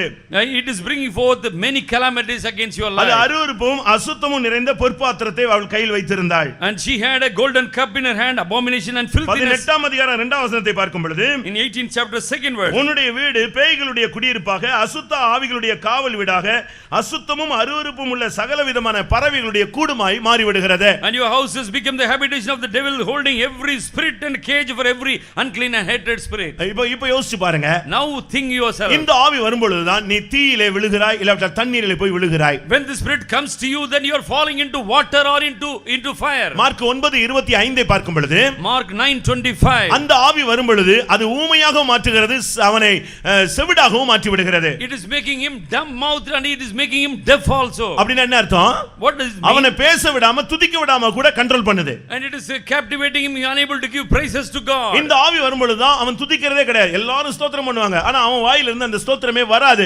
காரணம் இந்த ஆவி அதை அரெஸ்ட் பண்ணுகிறது. And because he has been totally arrested by the spirit, be unable to give salutation to the Lord, give glory to God. Mark 9:22 பார்க்கும் பொழுது, in Mark 9:22, இந்த ஆவி வரும் பொழுது தான் அது அவனை தண்ணீரில தள்ளி விடுகிறது. and this force is making him to fall into the water. இல்லாவிட்டால் அசுத்த அந்த தீயிலே கொண்டு போய் அவனை தள்ளி விடுகிறது. or else it is casting him into the fire. இன்றைக்கு நல்ல விசுவாசிகள் உலகத்துக்குள்ள விழுகிறதுக்கு காரணம் இந்த ஆவியினுடைய தாக்குதல். The attacking of the force only makes us to fall deep in this world. அநேக தேவனுடைய பிள்ளைகள் இன்றைக்கு பலவிதமான அக்கினி பரீட்சைகளில் போறதுக்கு இவன் தான் காரணம். And he is the author for us many people to march on within the fiery trials. இந்த ஆவி வரும் பொழுது தான் அலற ஆரம்பிக்கிறார்கள். And therefore they are making hue and cry. லூக்கா 9:39 பார்க்கும் பொழுது இந்த ஆவி வரும் பொழுது அலற ஆரம்பிக்கிறான். And Luke 9:39 says they had started crying and yelling out. கர்த்தருடைய பரிசுத்த நாமத்துக்கு மகிமை உண்டாவதாக. Praise be to the name of the Lord. இப்படியே நான் சொல்லிக் கொண்டே போவேன். I will describe the works of the spirit ஆதியாகமத்திலிருந்து வெளிப்படுத்தல் வரைக்கும் இவனுடைய ஹிஸ்டரி வந்து கொண்டே இருக்கிறது, தொடர்கதையாகத்தான் இருக்கிறார். And the history of him is to Revelation. இவனுடைய ஒரே தாக்குதல்ல யூதாஸ் விழுந்து போனான், அவனுடைய மேன்மையை இழந்து போனான். And by his attack only Judas fell and he lost his office. ஒரு காலத்துல பிரதிஷ்டை உள்ள விசுவாசிகள் இன்றைக்கு உலகத்துக்குள்ளே சிக்கிறதுக்கு காரணம் இந்த ஆவியினுடைய போராட்டங்களே. Once upon a time good consecrated believers, they are captivated in the world because of this force. எல்லாம் வேண்டாம் என்று சொன்னவன் கடைசியாக 30 வெள்ளி காசுக்காக தன்னுடைய மேன்மையவே சீயோனையே இழந்து போனான். And he has renounced everything for the sake of Christ, but coveted of 30 pieces of silver, he lost his office. And பிரியமானவர்களே, இந்த ஆவிகளுடைய போராட்டங்களில் இருந்து இந்த கூட்டத்தில் கடந்து வந்திருக்கிற உங்களை அவர் விடுவிக்க முடியாத கட்டளையோடு வந்திருக்கிறார். And God has come with his commandment to set you free as you come with one of the spirits what I enumerated. Mark 9 அதிகாரம் 25 வசனத்தை பார்க்கும் பொழுது, and Mark 9:25, அவர் என்ன செய்கிறார்? and what he does, அந்த அசுத்த ஆவிகள் வெளியே போகும்படி கட்டளையிட்டு விட்டு மறுபடி இவனுக்குள் வராதே என்றும் அவர் கட்டளையிடுகிறார். and not only charging him he must go out, but do not enter within him once again. ஆண்டவருடைய செயலை நீங்கள் பார்த்தீர்களா? and see the operation of our God. உன்னை ஒரு இன்ஸ்டன்ட்டா கொஞ்ச நேரத்துல உன்னை விடுதலையாக்கி திரும்ப அந்த ஆவியினுடைய தாக்குதல் வந்துட கூடாதுன்னு சொல்லி இனிமேலும் வராதே என்று அவர் கட்டளையிடுகிறார். and God is charging the spirit to go away from you and also commanding that spirit must not come Hallelujah. back. Hallelujah. Mark 9:25 ஒரு விசை வாசிக்க கேட்கலாம். once again Mark 9:25. அப்பொழுது ஜனங்கள் கூட்டமாய் ஓடி வருகிறதை இயேசு கண்டு அந்த அசுத்த ஆவியை நோக்கி, ஊமையும் செவிடுமான ஆவியை இவனை விட்டு புறப்பட்டு போ, இனி இவனுக்குள் போகாதே என்று நான் உனக்கு கட்டளையிடுகிறேன் என்று அதை அதட்டினார். இனி இவனுக்குள் போகாதே and enter into him anymore. ஏன் தெரியுமா பிரியமானவர்களே? why he said like that? ஒரு இடத்திலே ஒரு அசுத்த ஆவி துரத்தப்பட்டது. one the evil spirit was driven one place. அது அவனை விட்டு போய் விட்டது. it has gone away from a man. அது போய் வனாந்தரங்களிலே வறண்ட இடங்களிலே சுற்றி திரிந்தது. but it was wandering in the wilderness and desolated places. அதுக்கு எங்குமே இடம் கிடைக்கவில்லை. no place of shelter for it. ஒரு இடத்துல இருந்து போன உடனே இன்னொரு ஆள்கிட்ட எங்கயாவது உள்ள போலான்னு பார்த்தா யாருமே கிடைக்கவில்லை. there was no place to dwell for him. அது திரும்பவும் தான் விட்டு வந்த வீட்டுக்கு நான் திரும்பி போவேன் என்று வந்ததாம். and that same spirit came back to the house which he left already. அப்படி வந்த பொழுது when it came அந்த வீடு பெருக்கி ஜோடிக்கப்பட்டிருந்தது. but it was garnished and swept and clean. ஆனால் அந்த வீடு நிரப்பப்படவில்லை. but that house was not filled. உங்களுக்கு புரியுதா? and do you understand? நீங்க இந்த மார்க்கத்துக்குள்ளே வந்த பின்பு இந்த அசுத்த ஆவியின் வல்லமை விடுதலையாக்கப்பட்ட பின்பு பரிசுத்த ஆவியினால் நிரப்பப்பட்டால் தான் அந்த வல்லமை திரும்பி உள்ள வர முடியாது. then when you come to this fold of the Lord, when the evil spirit is driven away, if you have the powerful spirit of the Lord, then only that spirit shall not come back to you. நீங்க ஏதோ ரட்சிக்கப்பட்டேன்னு சொன்னீங்கன்னா அது அந்த ஆவி ஒரு round அடிச்சிட்டு திருப்பி உன்னை தான் தேடி வருகிறது. or else you are just saved and you are quiet, that means the same spirit shall come back to you. இந்த ஆவி திரும்பி வரும் பொழுது when it comes back to you, அந்த வீடு ஃப்ரீயாக இருக்கிறது. the house is empty now. என்ன செய்தது தெரியுமா? you know what it does? தன்னிலும் பொல்லாத 7 ஆவிகளை அழைத்து கொண்டு வந்து 8 பேராக உள்ள வீட்டுக்குள்ள வந்து தங்கி விட்டது. this evil spirit now grabbed other 7 more spirit and came to him and he was forced. இப்போ அவனுடைய முன்னிலைமை காட்டிலும் பின்னிலைமை மகா கேடுள்ளதாக மாறி விடுகிறது. but his latter end was worse than his beginning. இப்படி ஒரு பாதிப்பு உன்னுடைய வருங்காலத்தில் வரக்கூடாது என்று சொல்லித்தான் ஆண்டவர் என்ன செய்கிறார்? அந்த ஆவியை துரத்துகிறது மாத்திரமல்ல, திரும்பி வராதே என்று உனக்காக இரண்டாவது ஒரு கட்டளை இடுகிறார். and such spirit should not come back to you. therefore when God commands are driving out, he says you should not come back to you again. கர்த்தருடைய பரிசுத்த நாமத்துக்கு மகிமை உண்டாவதாக. praise be to the name of the Lord. பிரியமானவர்களே, நீங்கள் பிசாசு என்று சொன்ன உடனே நீங்கள் பயந்து விட கூடாது. but don't be afraid of the devil as we say. இப்போ ஒரு ஆள் பிசாசு பிடிச்சாலும் இப்ப ஆடிச்சுனா பாதி பேர் வெளிய வந்துருவீங்க. but if a person is shaking here with the devil, and some we will be afraid of. இல்லட்டா எங்க இருந்து எந்திச்சு வெளிய போய் நின்னுக்குவீங்க. or we shall be walking out of the premises. நான் ஒரு சர்ச்சில் இருந்த பொழுது when I was in a church, church முடிஞ்ச உடனே 2 பேர் ஆட ஆரம்பித்து விட்டார்கள். but 2 people were shaking their heads. நான் அப்பொழுது ரொம்ப சின்ன வயசு, நான் கண்ணை மூடி ரொம்ப பக்தியா ஜெபிச்சிட்டு திடீர்னு கண்ணை திறந்து பார்த்தா சர்ச்சில் யாருமே இல்ல, இந்த 2 பேர் தான் இருக்கறாங்க, மத்த எல்லாம் வெளிய இருக்கறாங்க. only the 2 people that were shaking, they were there in the church. I was in the spirit, but no one else was there. இந்த வெளிய ரீப்பர்ல அடிச்சு வச்சிருந்தாங்க. எல்லாம் ரீப்பர்ல நின்னு வேடிக்கை பார்த்துட்டு இருக்காங்க. பிரதர் என்ன ஆகுறாரு, ஆவி என்ன ஆகுது. and they were sitting by the side of the reaper or the wood and they were watching what happens to the brother and these 2 persons. பிசாசு என்று சொன்ன உடனே நமக்கு ஒரு கலக்கம் வந்து விடுகிறது. and we are perplexed when we see காரணம் மனசாட்சி சுத்தமா இல்லாதவனுக்கு தான் இந்த பயம் வந்து கொண்டே இருக்கும். a person is conscience is not clean, he shall be afraid of. வேதம் சொல்லுகிறது, what the Bible says, பிசாசுன்னு உடனே நீங்க எதிர்த்து நிக்க வேண்டும். but if devil means you must resist him. அதுதான் ஒரு சரியான விசுவாசியினுடைய தன்மை. and that is a real status of a believer. யாக்கோபு என்ன சொல்லுகிறார்? what James says, யாக்கோபு 4 4:7 நாம் பார்க்கும் பொழுது James 4:7 பிசாசுக்கு எதிர்த்து நில்லுங்கள். resist the devil. நீ வேற ஒண்ணும் செய்ய வேண்டிய அவசியம் இல்ல. And you need not to do any operation. நீ அதுக்கு எதிர்த்து நின்னா போதும் அவன் உங்களை விட்டு ஓடி போவான். And if you withstand and resist him, he shall go. ஒரு தேவனுடைய பிள்ளை என்றைக்கு ரட்சிக்கப்படுறானோ அன்றையிலிருந்து அவன் பிசாசை எதிர்த்து நிற்கக்கூடியவனாய் இருக்க வேண்டும். And every child of God, as he gets the salvation, he must resist the devil from that day. இரண்டாவது, Secondly, அவன் பிசாசுகளை துரத்த வேண்டும். secondly, he must cast out the devil. பிசாசை எப்படி எதிர்கொள்வது என்று நான் உங்களுக்கு சொல்லுகிறேன். I will explain how to resist him. நீங்க அதை எதிர்த்து நிக்கணும். And you must resist him. இரண்டாவது, நீங்க அதை துரத்தணும். Secondly, you must drive him out. நீங்க அதை விட்டுட்டு But if leaving this, நீ போன்னு சொல்லிட்டே இருந்தா, suppose you say, please go from here. கொஞ்ச நேரம் கழிச்சு தயவு செய்து நீ போயிருன்னு சொல்றான். Please go away from this man. அது போகுமா? Will it go? போகாது. You will never நீ go. செய்ய வேண்டியது ஒன்று எதிர்க்க வேண்டும், இரண்டாவது அதை துரத்த வேண்டும். Firstly, you must resist him. Secondly, you must drive him out. அதுக்கு ஒரு பாஸ்டர் தேவையில்லை. We need not have any pastor. அதுக்கு பரிசுத்தாவின் அபிஷேகம் தேவையில்லை. And the Holy Spirit is not needed. அதுக்கு விசுவாசம் இருந்தாலே போதும். And if you have faith, that is enough. லூக்கா எழுதின சுவிசேஷம் 10ஆம் அதிகாரத்தில் பார்க்கும் பொழுது Luke Gospel chapter 10 says, இயேசு போகிறதுக்கு இடங்களுக்கு முன்பாக 70 பேரை அனுப்பி கொண்டே இருந்தார். and Jesus, before he was going, he was sending 70 elders to the people. ரெண்டு பேராக அனுப்பி கொண்டே இருந்தார். And he was sending 2 people at a அவர்கள் time. திரும்பி வந்து என்ன சொன்னார்கள்? When they came back, what they அப்பொழுது report? பரிசுத்தாவி அருளப்படவில்லை. And the Holy Spirit was not given to them then. ஆனால் அவர்கள் திரும்பி வந்து என்ன சொன்னார்கள்? What was the report back? ஆண்டவரே, உம்முடைய நாமத்திலே பிசாசுகளும் எங்களுக்கு கீழ்ப்படிகிறதே. Oh, in thy name the devil is also being subjugation. அபிஷேகம் கிடையாது, விசுவாசத்தினாலே அவர்கள் அந்த செயலை செயல்படுத்தினார்கள். By faith only they were operating, there was no anointing upon them. அப்ப அபிஷேகம் பெற்றிருந்தா எவ்வளவு வல்லமையாக நீங்கள் எதிர்த்து நிக்கலாம். Suppose you receive the Holy Spirit, how much powerful you are. Mark 16:17 என்ன சொல்லுகிறது? What Mark Gospel 16:17. விசுவாசிக்கிறவர்களால் நடக்கும் அடையாளங்கள் யாவன, அவர்கள் என்னுடைய நாமத்திலே பிசாசுகளை துரத்துவார்கள். And all the wonders of the person who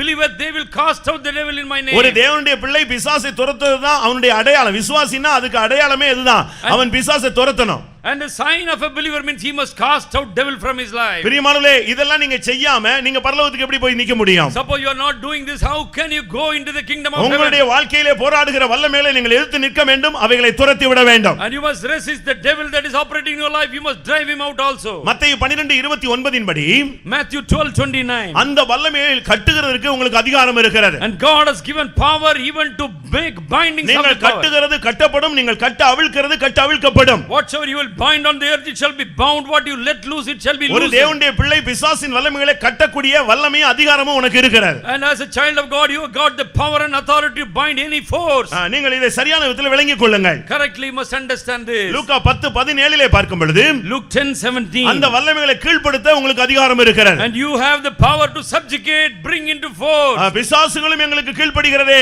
ஆவிகளும் எங்களுக்கு கீழ்ப்படுகிறதே. And the spirit or the devil is in obedience to us. 1 யோவான் 3:8 பார்க்கும் பொழுது And 1 John 3:8 as we அந்த see. கிரியைகள், பிசாசின் கிரியைகளை நாம் அழிக்க வேண்டியது அவசியமா இருக்கிறது. And it is paramount we must destroy the works of the devil. ஒவ்வொரு விதமான அனுபவங்கள், This is the experience what we all must ஒவ்வொரு have. வல்லமையை எதிர்கொள்ளும் பொழுது இதற்கு ஏற்றவண்ணமாக நாம் ஃபேஸ் பண்ண வேண்டியது அவசியம். And when we look into the forces, we must operate accordingly. ரோமர் 16:20 பார்க்கும் பொழுது In Romans 16 chapter 20th verse. சாத்தானுடைய தலையை நீங்கள் நசுக்க முடியாத உங்களுக்கு அதிகாரம் இருக்கிறது. And God has given power, you must trample upon the head of the Satan by your 1 feet. யோவான் 2:14 படி அவனுடைய கிரியைகளை நீங்கள் ஜெயிக்கிறீர்கள். And 1 John 2nd chapter 14 verse, you are overcomer of the works of நீங்கள் the devil. பொல்லாங்கனை ஜெயித்ததினால் நான் உங்களுக்கு எழுதுகிறேன் என்று சொல்லி இருக்கிறார். And he says, I write unto you because you are overcomer of the wicked one. இது வாலிபர்களுக்கு சொல்லப்பட்ட ஒரு வார்த்தை. The word addressed to the youth people. அப்படியானால் ஒவ்வொரு வாலிபர்களும் ஒவ்வொரு தேவனுடைய பிள்ளைகளும் அபிஷேகம் பெற்றவர்களும் விசுவாசிகளும் பிசாசுகளை எதிர்க்க வேண்டும், அந்த வல்லமையை துரத்த வேண்டும், அந்த வல்லமையை கட்ட வேண்டும், அந்த வல்லமையை கீழ்ப்படுத்த வேண்டும். இப்படி வரிசையா சொல்லிக் கொண்டே போகலாம். And therefore every youth, every spirit-filled person must be able to bring a trample upon the feet or the head of the devil and subjugate it. கர்த்தருடைய பரிசுத்த நாமத்துக்கு மகிமை உண்டாவதாக. Praise be to the holy name of the Lord. பிரியமானவர்களே, இப்பொழுது நீங்கள் யோசித்து பாருங்கள். Now consider yourself. உங்களுடைய பிள்ளைகளுக்குள்ள இந்த போராட்டங்கள் இருக்கிறதா? Is it this problem what you children? உங்களுடைய புருஷனுக்குள்ள இந்த தாக்குதல் இருக்கிறதா? This attacking is there in your wife? உங்களுடைய ஊழியத்தில் இந்த போராட்டங்கள் இருக்கிறதா? Is it so in your ministry? உங்களுடைய பிசினஸ்ல இந்த போராட்டங்கள் இருக்கிறதா? The problem is creeping in your business. நான் இப்ப வரிசையா சொல்லிக் கொண்டே வந்தேனே. And I have explained to you all the things. இது இருதயத்தை தூண்டுவது, and which is instigating your தேவ heart, சத்தத்தை கேட்க விடாமல் தடுப்பது, stopping the voice of God within, தரிசனத்தை மங்கி போக வைத்தது, and made dimness to the உன்னை visions, துதிக்க விடாமல் தடுத்தது, unable to give praises to உன்னுடைய God, ஜெபாவியை நஷ்டப்படுத்தினது, destroyed the praying life, உன் இருதயத்திலே தவறான எண்ணங்களை அது விதைத்தது, and sowing forth evil within your heart, பலவிதமான கலக்கங்களை உனக்கு கொண்டு வந்தது, brought forth many confusion and perplexities, பலவிதமான பலவீனத்தினால் உன்னை தாக்க வைத்தது, and he's been attacked with infirmities, பலவிதமான குழப்பங்களை உனக்குள்ளே கொண்டு வந்தது. brought forth many confusions within. இப்படிலாம் நீங்க யோசிச்சு பாருங்கள். Whether this all things have come to you. இப்பொழுது நீங்கள் சொல்லுங்க, பிசாசின் போராட்டம் உங்களுடைய வாழ்க்கையில இருக்கா இல்லையா? Now you say whether this such problems are within you or not. பிடிக்கல, ஆனா இருக்கா இல்லையா? You will not like it, but whether this spirit நான் is இப்ப there. திரும்பவும் கேட்கிறேன், இப்படிப்பட்ட தாக்குதலை ஏதாவது ஒன்றாவது என்னுடைய வாழ்க்கையில இருக்குன்னு சொல்றவங்க கைகளை வைத்துங்க. And now you say that convictingly that I will have some of the problem what I explained. இவங்க யாரும் கை வைக்க மாட்டாங்க, ஆனா இருக்கு. But anyway, many people will not raise up hand, but we have problems. காரணம் என்ன தெரியுமா? You know what is the reason? பாடுகள் பட விடாமல் தடுக்கிறது பேதுரு வைத்தான். And it will stop that there is no suffering must come. மனிதனுக்கு ஏற்றவேளை சிந்திக்க வைப்பது ஊழியர்களுக்குள்ளே வருகிற ஒரு தாக்குதல். And it is attacking coming to the ministers that he is thinking in the doctrine of men. நீங்க சொல்றீங்க, ஒருவேளை நான் என்ன தவறா சொல்றேன்னா நீங்க நினைக்கிறீங்களா? You may be thinking I am giving a wrong doctrine. Pavul என்ன சொல்லுகிறார்? What Saint Paul says? நான் நல்ல ஊழியம் செய்யணும்னு ஆசைப்படுறேன், பட் என்னுடைய சரீரத்துல ஒரு முள்ளு குத்திக்கிட்டே இருக்கிறது. And I want to offer a good ministry, but there is a thorn pricking within my life. அது என்னன்னு சொல்லுகிறாரு? And what he says about அது வியாதினா சொல்றாரு. He says that அது என்னை குட்டும் சாத்தானுடைய தூதன் என்று சொல்லுகிறார். is the angel of Satan who is to prick me in my ministry. அப்படியானால் ஊழியத்துக்கு வந்த பின்பு இது அந்த சாத்தானுடைய தூதன் குட்டிக் கொண்டே இருக்கிறான். Therefore this is the Satan with his angel always touching him in his ministry. 2 கொரிந்தியர் 12ஆம் அதிகாரத்தில் நான் பார்க்கும் பொழுது in 2 Corinthians chapter 12 7ஆம் வசனத்தில் இந்த வார்த்தை சொல்லப்பட்டிருக்கிறது. and he says in the 7th verse, அது என்னை குட்டும் சாத்தானுடைய தூதன் ஒரு ஊழியனோடு போராடுகிறான், ஏனென்றால் அந்த முள்ளு குத்திக்கிட்டே இருப்பது. the thorn in the flesh is attacking him because it's Satan to buffet him in his ministry. அருமையானவர்களே, இப்படிப்பட்ட பாதிப்புகள் இப்ப சொல்லுங்க, எல்லாரும் நம்ம ஒத்துக்கொள்ளலாம். ஏதோ ஒரு தாக்குதல் இருக்குன்னு சொல்றவங்க கைகளை வைத்துங்க. Some of you are having some of the problem, you can raise your arm. நான் சொல்லுகிறேன், இந்த வல்லமைகளுக்கு இந்த ராத்திரியிலே கர்த்தர் கட்டளையிடும்படியாக வந்திருக்கிறார். But today I give a commandment. God is coming forth here to give a command to drive out. ஒருவேளை உங்களுக்கு சில காரியங்களை இன்னும் அனலைஸ் பண்ண முடியாமல் நீங்கள் தடுமாறலாம். Maybe you are offended, unable to perceive what is in you. ஆனால் தேவன் உன்னுடைய பிரச்சனைகளை அறிவார். But God knows fully all your problems. இது எதனால வந்தது? Why this problem occurred? யாரால வந்தது? Because of whom? எந்த ஆவியினுடைய போராட்டம்? With the problem of which force? எந்த சம்பவத்துக்கு பிறகு இந்த ஆவி உனக்குள்ளே வர அனுமதிக்கப்பட்டது? And how the evil spirit crept in you because of which incident? இதனால உனக்குள்ள நஷ்டம் என்ன? Why there is a loss in you? இதனால நீ எவ்வளவு தலை குனிந்து இருக்கிறாய்? How much you are bowed down because of this? இதனால உன்னுடைய வாழ்க்கையிலே தெய்வீகத்திலே எவ்வளவு நீ தடைபட்டிருக்கிறாய்? How much you are hindered to progress spiritually? இந்த ஆவிக்குரிய போராட்டத்தினாலே எவ்வளவு ஆசீர்வாதங்கள் உன்னுடைய குடும்பத்துக்கு வர விடாமல் தடுக்கப்பட்டிருக்கிறது? And because of this misfortune, how many blessing of God has not come to your house? இதை நீ இன்னைக்கு விளங்கிக் கொண்டு இன்றைக்கு கர்த்தாவே எனக்கு நீர் கட்டளையிடு, என்னுடைய வாழ்க்கையில போராடுகிற வல்லமைகளை பார்த்து நீர் கட்டளையிடும் என்று நீ சொல்ல வேண்டியது காலம். And this is the time you must muse upon, meditate your life and say, Lord, this is the day you must command the evil spirit to go. எனக்கு ஒரு விசுவாசம் உண்டு. I have a faith within me. தேவனுடைய வசனம் எப்பொழுதுமே வெறுமையாக திரும்புகிறது இல்லை. The word of God definitely will not come back empty. இந்த மாலை வேளையில இந்த வசனம் வெளியே வருகிறது என்று சொன்னால் இது உன்னுடைய வாழ்வில் போராடுகிற அசுத்த ஆவியை அது கட்டளையிட்டு அகற்றி விட்டு தான் அது தேவனிடத்தில் திரும்பி போகும். And if the word of God comes to you today directly means this will do the work of him to drive out the force, then it will come back to God. நான் அதை விசுவாசிக்கிறேன். அந்த வசனம் அது உண்மையானது என்பதை விசுவாசிக்கிறேன் சொல்றவங்க கரங்களை வைத்து அல்லேலூயா சொல்லுவோம். Hallelujah. பிரியமானவர்களே, இந்த நம்மோடு வாழ்க்கையில போராடின இந்த அசுத்த வல்லமைகளுக்கு கட்டளையிடுகிற தேவன், and God who will work or operate against the force that is operating in us, உன்னோடு போராடுகிற வல்லமைக்கு அவர் கட்டளையிட்டு அதை உன்னை விட்டு அகற்றுகிறார். and he is driving or commanding the evil force to depart from you. ஆனா இப்போ நீ வாழும்படியாக உனக்கு ஒரு கட்டளையிடுகிறார். But now in order to make you a living, he is giving a commandment. என்ன நடக்குது தெரியுமா? You know what happens now? அசுத்த ஆவிகள் கீழ்ப்படிந்து ஓடி விடுகிறது. ஆனா நாம் தான் தேவன் நமக்கு கொடுக்கிற கட்டளைக்கு கீழ்ப்படிய முடியாமல் தடுமாறுகிறோம். And of course the evil spirit is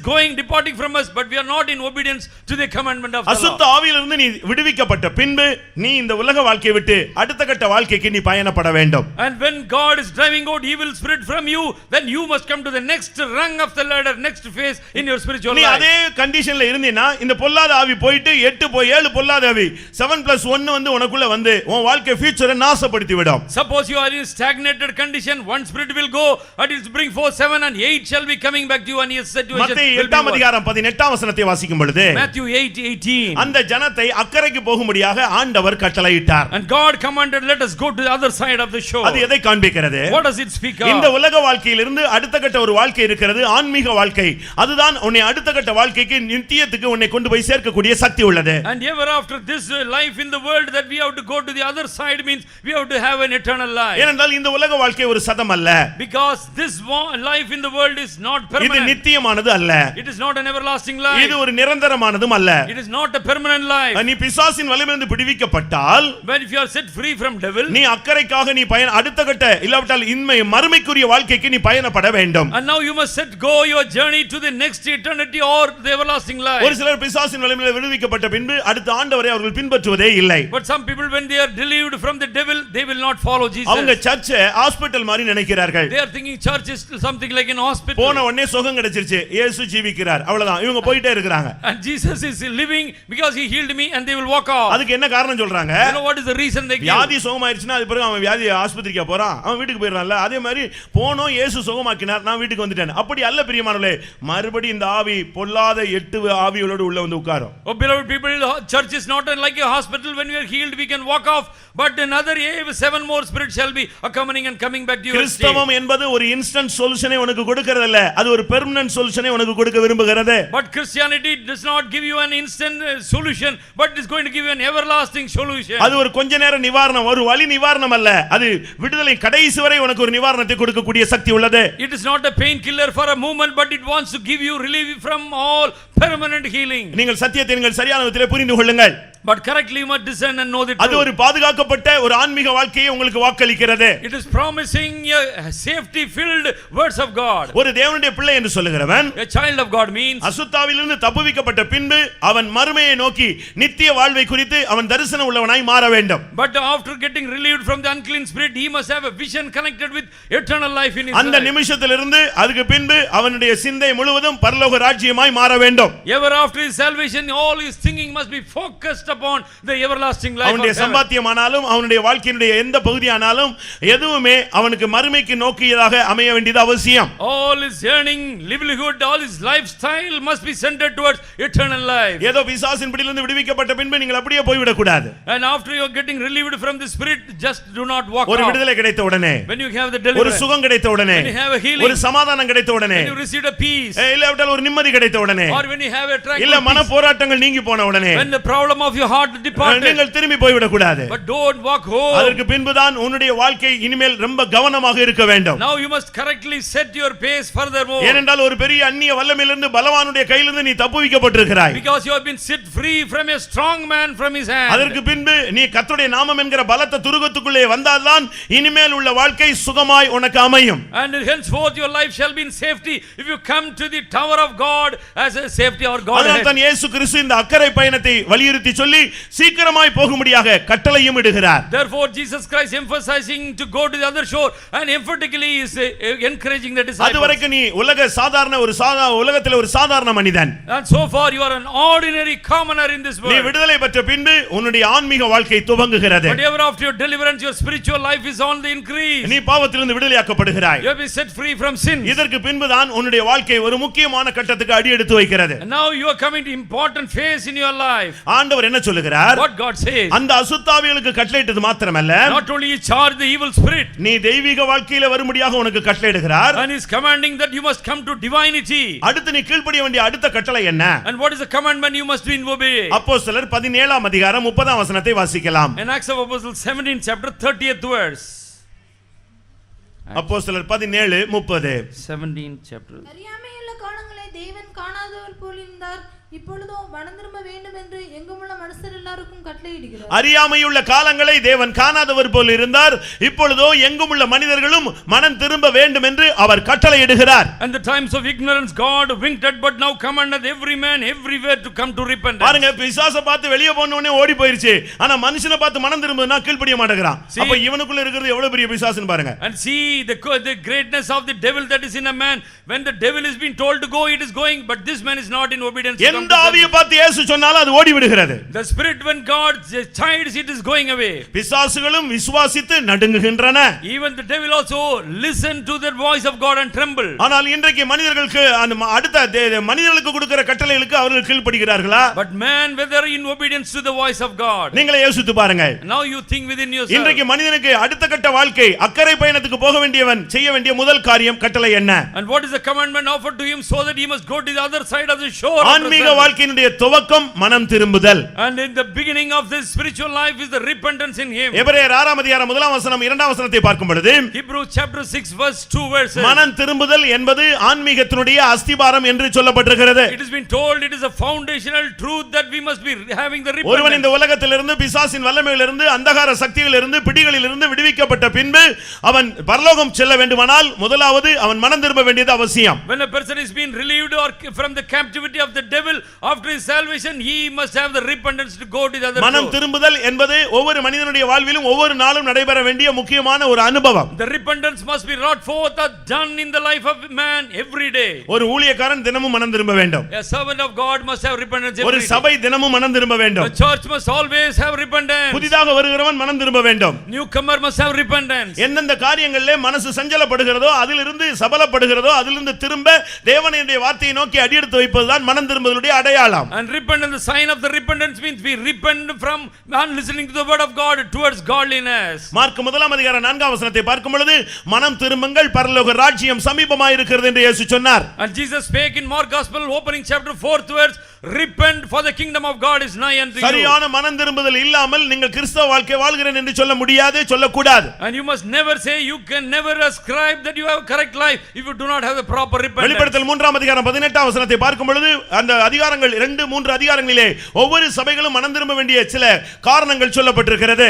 And in the Revelation chapter 3 speaks about so many 7 churches that the reason why they must repent. சரியான மனம் திரும்புதல் என்பது உன்னுடைய வாழ்க்கையை சுத்தமாக மாற்றி விடுகிறது. Correct repentance means it is totally make immaculate life within your heart. உன்னுடைய பேச்சை மாற்றி விடுகிறது. It is changing your conversation. உன்னுடைய எண்ணங்களை மாற்றி விடுகிறது. Your thinking thought is rich. ஒரு மனிதன் இயேசுவை பார்க்க ஒரு மரத்தில் ஏறி உட்கார்ந்திருந்தான். One person was seated on a tree to look into Jesus. இயேசு அவனை கண்டு அழைத்து அவனுடைய வீட்டில் தங்கும்படியாக அவனோடு பயணப்பட்டார். But Jesus set his go calling him so that God wants to dine with him. இயேசுவோடு நடந்து போகும் பொழுது When he was walking with Jesus, அந்த தெய்வீக சமூகமே அவனுடைய வாழ்க்கையை மாற்ற ஆரம்பித்தது. the divine presence changed in the courses of his life. மற்றவங்க எல்லாம் சொன்னாங்க இவன் பாவியான மனுஷன் சொல்லி. All the people said he is a sinner. இயேசுவும் கூட நீ உன் பாவத்தை அறிக்கையிடு என்று ஒரு வார்த்தை கூட சொல்லவில்லை. Jesus never said to him that you convict all your ஆனால் sins. ஆண்டவருடைய சமூகத்தோடு அவன் போய் கொண்டிருந்த பொழுது When he was walking within the presence of the அவன் Lord, உடனே சொன்னான் ஆண்டவரே அநியாயமா நான் வாங்கினதை நாளத்தனையாக திரும்பி கொடுத்து விடுகிறேன். and he said, Lord, I shall return fourfold if unjustly earned anything. இதுதான் இயேசுனுடைய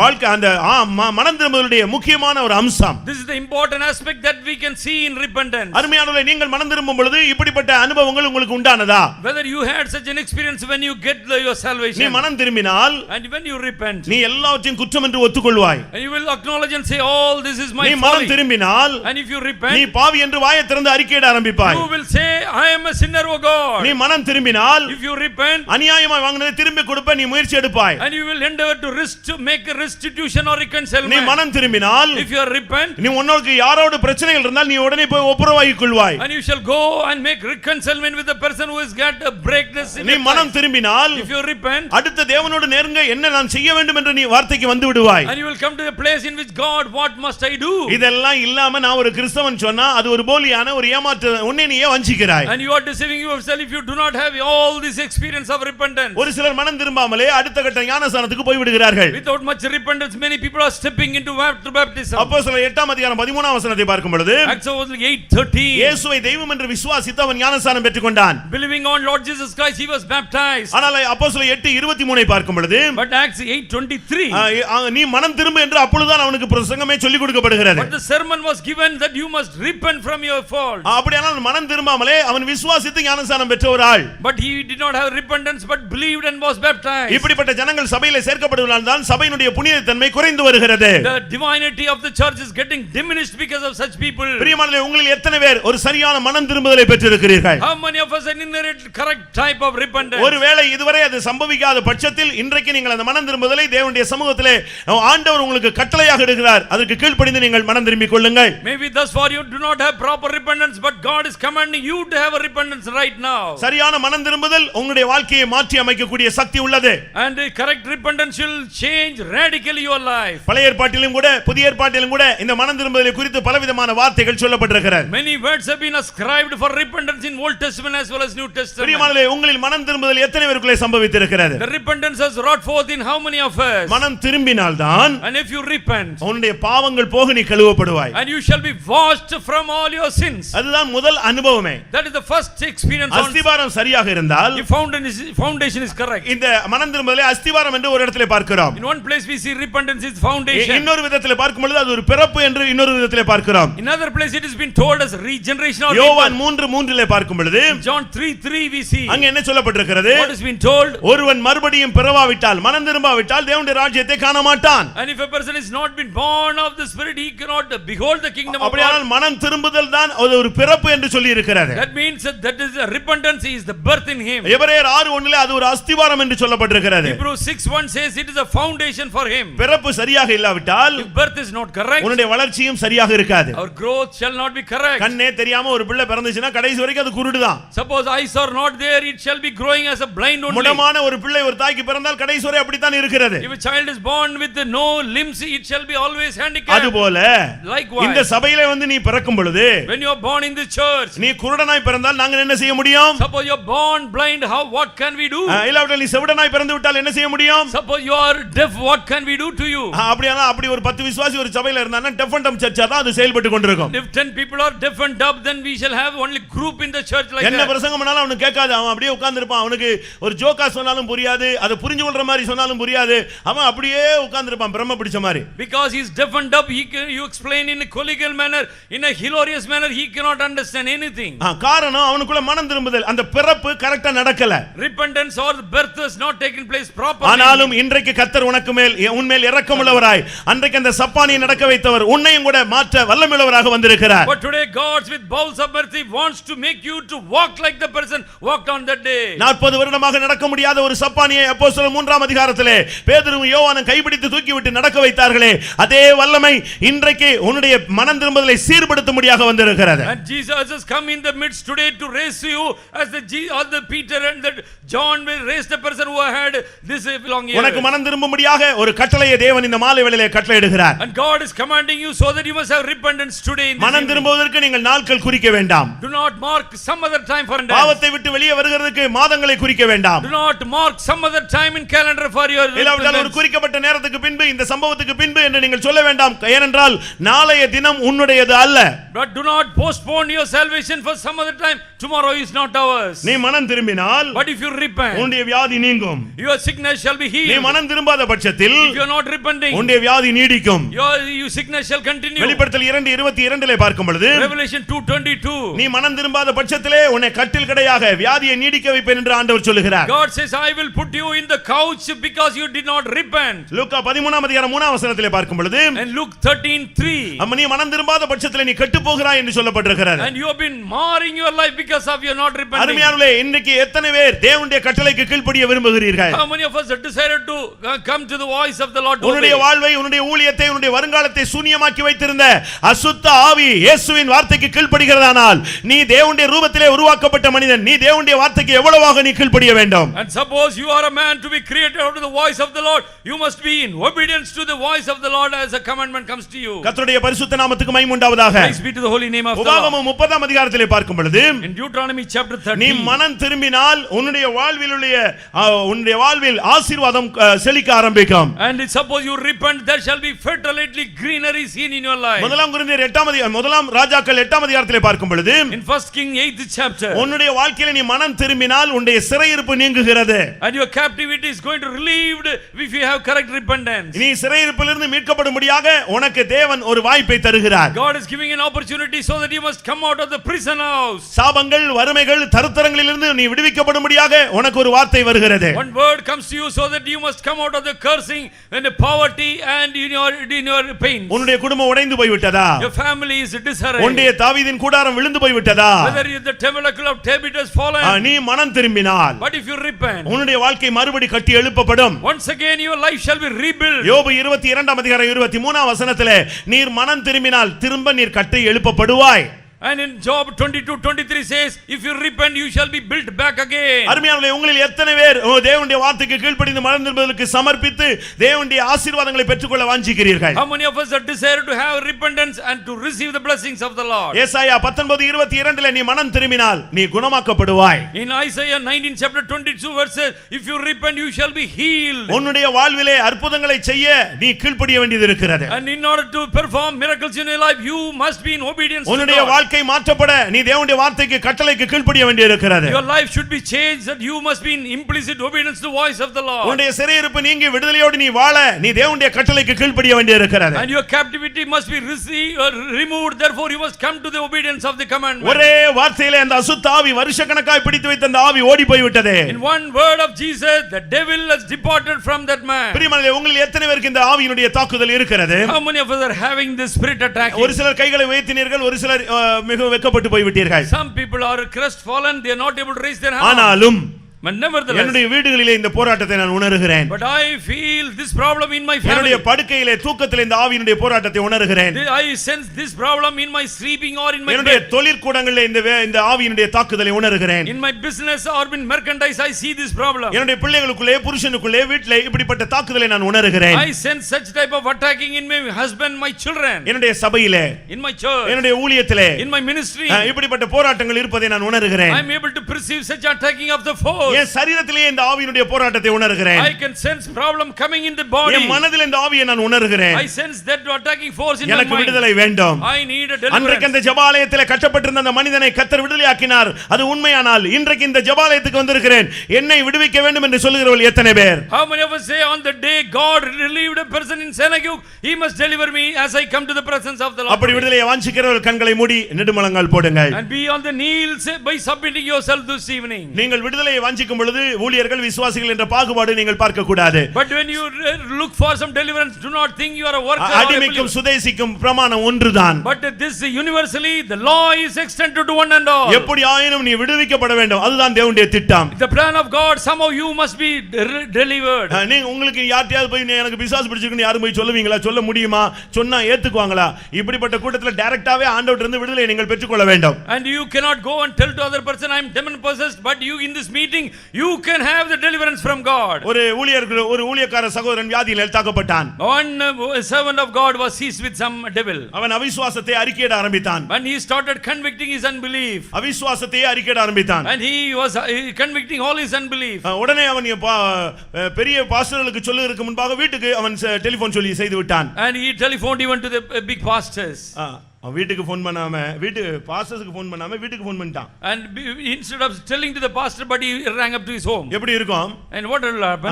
அதுக்கு பிறகு தான் பாஸ்டர்ஸ்க்கு அந்த மேட்டர் தெரியும். And that matter was reported to the pastor. அந்த ஆவி அவனை அப்படி போராட ஆரம்பித்தது. And this evil force was working against him. அது செஞ்சது என்ன தெரியுமா? You know what it did to him? அவனுடைய வியாதியை கொடிதாக மாற்றினது. And his sickness became very grievous. 2-3 பேர் போய் பார்க்க போனார்கள். And 2 or 3 went to him. 3 பேர் போனோம். 3 people went. அதுல நானும் ஒருவன். And I was one among. போய் அவனை சத்தம் போட்டோம். And we chided him. இப்படிலாம் அவிசுவாசமா பேசக்கூடாது. And don't have this unbelief words. உடனே அழுதான். And he cried. அந்த வியாதி அவனை விட்டு விலக ஆரம்பித்தது. And the sickness departed from him. ஒரு செகண்ட்ல, and within a second, அவனுடைய பார்வை மாறினது. and his vision was changed. வித்தியாசமா பேச ஆரம்பிச்சான். And he started speaking something else. அப்பதான் புரிஞ்சது அந்த ஸ்பிரிட் இவனை அட்டாக் பண்ண ஆரம்பிச்சிருச்சு. And that the evil spirit came and attacked him. அது சொன்னது இவனுடைய விசுவாசத்தை பறிக்கும்படியாக நான் வந்திருக்கேன். And I came to pluck out his faith. எவ்வளவு போராடுகிற ஆவி பாத்தீங்களா? And see how the spirit is working. நாங்க நல்லா ஜெபித்தோம், மறுபடியும் அந்த ஆவிக்கு இடம் கொடுத்தான். And again he was giving room for the spirit to come back. எவ்வளவு நிர்பந்தமான நிலவரம். And see what a despicable எவ்வளவோ அவனுக்காக ஜெபித்தார்கள், ஆனால் அவன் அந்த ஆவிக்கு இடம் கொடுத்த அப்படினாலே அவனை வெளியே கொண்டு போய் இன்னைக்கு அவன் ஏசியால ஒரு பாஸ்டரா இருக்கிறான். And he is a pastor in. அவனுடைய விசுவாசம் போய் விட்டது. His faith departed. அவன் ஆஸ்பத்திரி போய் விட்டான். And he has gone to hospital. எதுக்கு இத சொல்றேன் தெரியுமா? And why I say this? இந்த ஆவி தான் இந்த போராட்டத்தை கொண்டு வருகிறது. The spirit only is bringing problems for you. ஒரு 5 நிமிஷம் நான் டைம் தருகிறேன். I give just 5 minutes. நீங்க வெளியரங்கமா மற்றவங்கள்ட்ட உங்களுக்கு இருக்கிற போராட்டத்தை கூட ஷேர் பண்றதுக்கு நீங்க வெட்கப்படுறீங்க. And you shall be having ashamed to speak. அது ஒரு விதத்தில் நல்லதாக இருக்கலாம். It may be good to you. ஏன்னா மற்றவங்களுக்கு நீங்க உங்களுடைய வாழ்க்கையை பத்தி நன்றாக சித்தரிக்கும் பொழுது, நீங்கள் உங்களுடைய வாழ்க்கையினுடைய போராட்டங்களை சொல்லும் பொழுது மற்றவர்கள் இடறுவார்கள். But other people get offended because you speak your state as it is.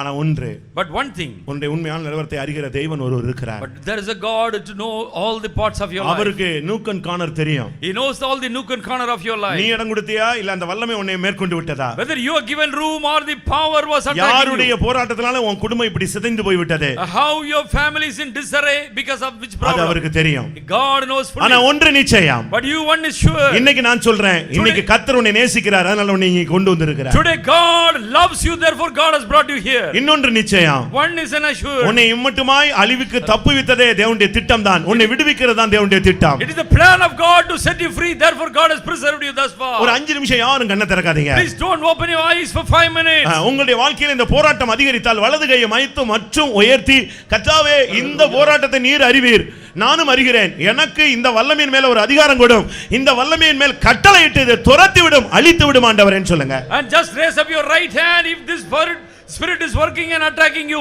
and say, Lord, today you must set me free. நான் திரும்பவும் சொல்லுகிறேன், Once again I repeat, இந்த ஆவி உன்னுடைய ஊழியத்தையும் உன்னுடைய வாழ்க்கையும் உன் குடும்பத்தையும் நஷ்டப்படுத்திடுச்சுன்னு சொல்லி எல்லாருக்கும் தெரியறதுக்கு முன்னாக ரகசியமாக வந்த ஆவி ரகசியமாகவே இயேசுவின் நாமத்தில் அழிக்கப்பட்டு போகட்டும். and by secretly the spirit came to you, secretly let it be departing from you, from your house, from my family. இந்த ஆவிதான் ரகசிய பாவங்களை உன்னை தூண்டி விடுகிறது. This is only secretly making you to the spirit. இந்த ஆவிதான் மறைவான குற்றத்துக்கு உன்னை இழுத்து கொண்டு போகிறது. Taking you to secret sin.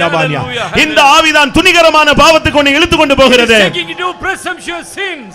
இந்த ஆவிதான் உன்னை பெரும் பாதகனாய் மாற்றி கொண்டிருக்கிறது. Making you to great sins in your life. 5 நிமிடம் தான், அதுக்குள்ளே இந்த ஆவிகள் எல்லாம் பாதாளத்தை சந்திக்க வேண்டும். 5 minutes within that this power should go to the hell. எத்தனை பேர் அதை வாஞ்சிக்கிறீர்கள் பிரியமானவர்களே? How many of us are desiring this? கர்த்தாவே, நான் நம்பிக்கையோடு உம்மை நோக்கி பார்க்கிறேன். Lord, I look to you with confidence. அன்றைக்கு ஜெபாலயத்தில் வந்தது போல இந்த ஜெபாலயத்தில் நீர் வார்த்தையோடு வல்லமையோடு அதிகாரத்தோடு கட்டளையோடு வந்திருக்கிறீர். And powerfully with your word, with your commandment, you have come today in this synagogue. நான் எத்தனை வருடம் இந்த வல்லமையிலே பாதிக்கப்பட்டிருக்க வேண்டும்? How many of us are being seized with this? எத்தனை வருடம் நான் தலைகுனிந்து போக வேண்டும்? How long I must bow down myself? 8 வருடமோ?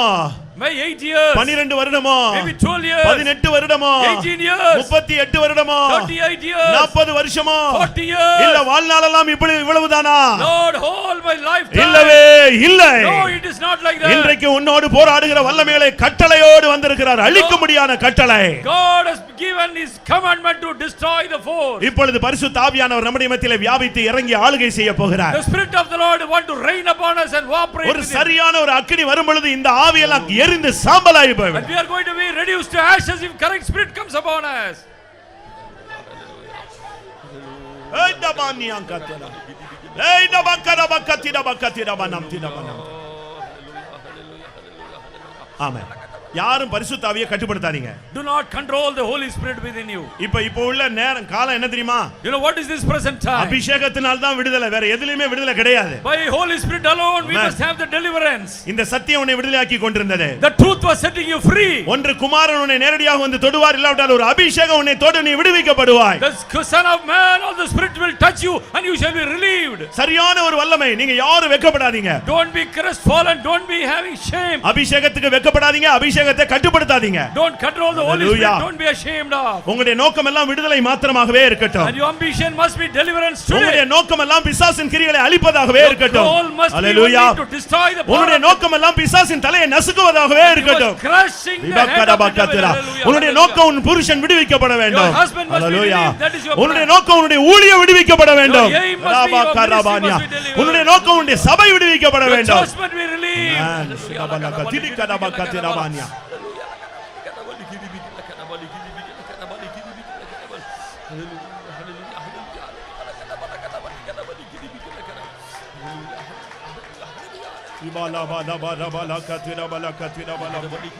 Jesus, Jesus, Jesus.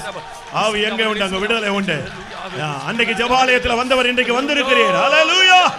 அசுத்த ஆவிகளுக்கு கட்டளையிடுவீராக. ஷடமங்கத்துடமானியா. ஏய் டிபிகடபக்கத்திடமக்கரபக்கத்திடமானியா. ரபஹனியா லேஷலமனா திடா.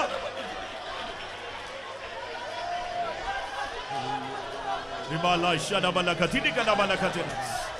Hallelujah. Inna kadana hadina man karabala katira.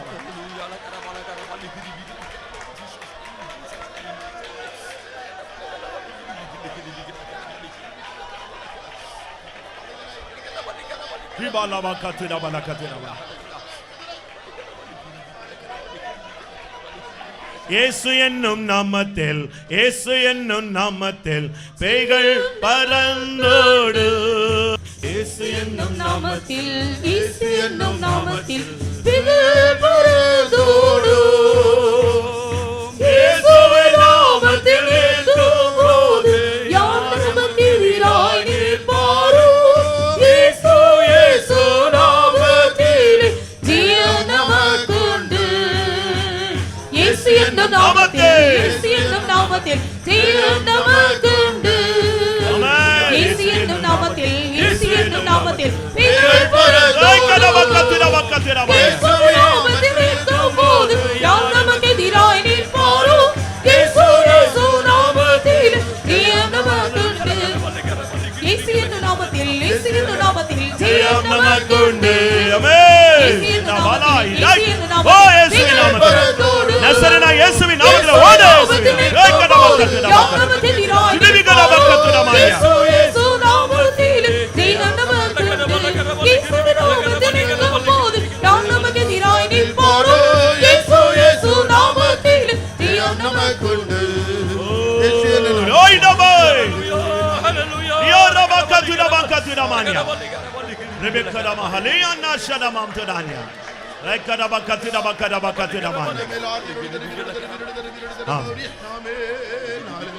நான் உன்னுடைய முள்ளை பிடுங்கும்படியாக இங்கே கொண்டு வந்தேன். I have brought you to take the thorn from your life. ஒரு முள் அநேக வருடமாய் உன்னுடைய மனதிலே குத்திக்கொண்டே இருக்கிறது. A thorn was pricking your heart for many years. ஒரு முள் அநேக வருடமாக உன்னுடைய சரீரத்திலே உள்ளே குத்திக்கொண்டே இருக்கிறது. A thorn was pricking your body for so many years in your body. நீ அதற்காய் அழுதாய், And you have cried for that. உபவாசித்தாய், You have fasted. நீ இப்பொழுது சோர்ந்து போய் இருக்கிறாய். And today you are fainted. And ஆனால் இந்த கூட்டத்தில் நான் உன்னுடைய முள்ளை பிடுங்க போகிறேன். today in this meeting I want to take உன்னுடைய out the மனதிலே குத்திக்கொண்டிருந்த அந்த வல்லமையை கடிந்து கொள்ளுகிறேன். power. I'm ஏய் நபக்க திடபானியா இபிக்கட மக்கட பக்க திடபனக்க திட திடபனக்க திடபானியா. ஹalleluya ராஷலாபா இபிக்கட மக்கட பக்க திட. ஆமென். உன்னை நிமிர்ந்து நிற்க விட முடியாதபடி ஒரு வல்லமை உன்னை அழுத்துகிறது. One power was suppressing you. You are unable to straight up. நீ வாழ்க்கையிலே தலையெடுக்க முடியாமல் அந்த வல்லமை உன்னை அழுத்திக் கொண்டே இருக்கிறது. And the power is upon you so that you are not able to look up a straight இன்றைக்கு up. பரத்திலிருந்து ஒரு கட்டளை உன்னோடு போராடுகிற வல்லமையை அது அகற்றுகிறது. Today power comes Hallelujah. from high to deliver you Hallelujah. against that ஷடபக்க force. திடிக்கட பக்க திடபனம். ஆமென். ஹalleluya. ரேக்கட பக்கட பக்க. சிடபனக்க திடபனம் திட. யாதபலப ஷடபலக.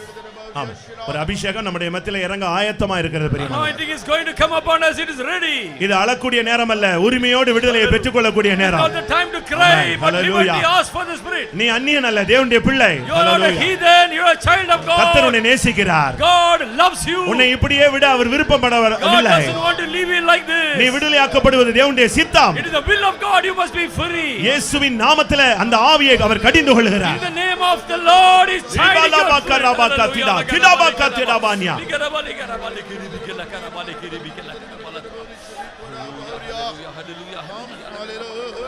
ஆமென். இயேசு என்னும் நாமத்தில், இயேசு என்னும் நாமத்தில் ஜெயம் நமக்குண்டு. இயேசு என்னும் நாமத்தில், இயேசு என்னும் நாமத்தில் பேய்கள் பறந்தோடு. இயேசுவின் நாமத்தில் இருக்கும்போது யார் நமக்கு எதிராய் நிற்பாரும்?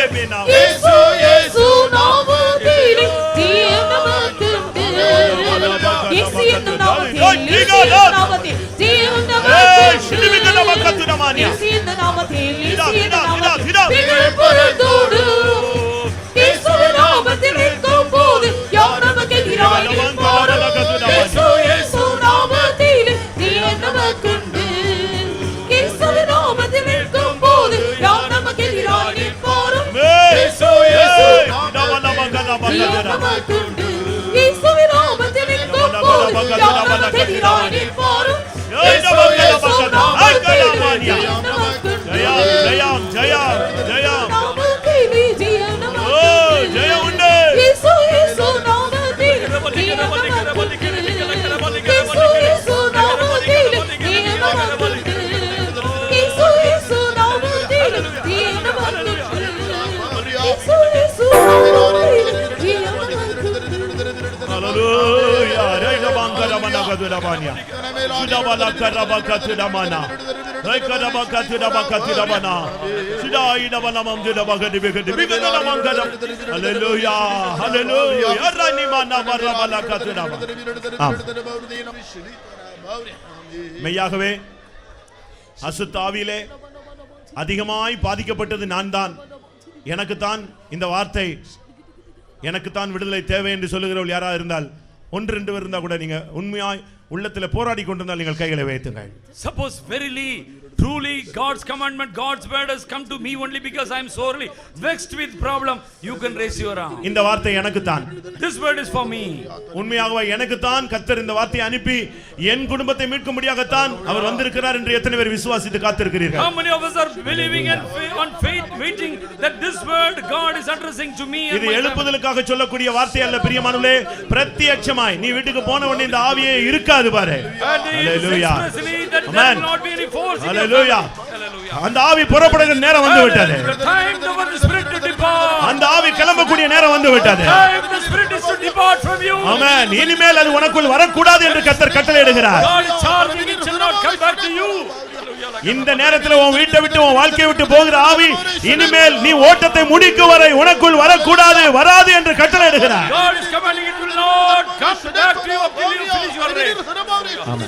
இதே கோரஸை நாங்க திரும்ப பாடுவோம். Once again we are going to sing the chorus.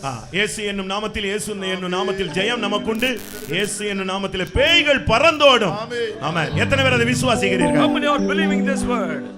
எனக்கு நல்ல விசுவாசம் இருக்கு பெரியமா. I have a good faith. தேவனுடைய வார்த்தை ஒருபோதும் சும்மா வந்துட்டு அப்படியே கிராஸ் பண்ணி போகாது. The gods will not pass hither thither without it working. நீ இங்க இருந்தாலும் உன் வீட்லயோ இல்லாவிட்டா உன் கம்பெனிலயோ உன் வேலையிலயோ எங்கெல்லாம் இந்த ஆவி இருக்கோ அங்க இப்ப ஆவியானவர் தூதர்களோடு போராடி கொண்டிருக்கிறார். Maybe you are seated here, but in your house, in your work spot, in a business, the spirit of the Lord working with the host there. ஒரு இடத்துல பாஸ்டர் அருள்தாஸ் ஒரு சகோதரிக்கு இதே மாதிரி ஒரு கூட்டத்துல ஜெபித்தார். Pastor Aruldas was praying for a sister in a meeting like this.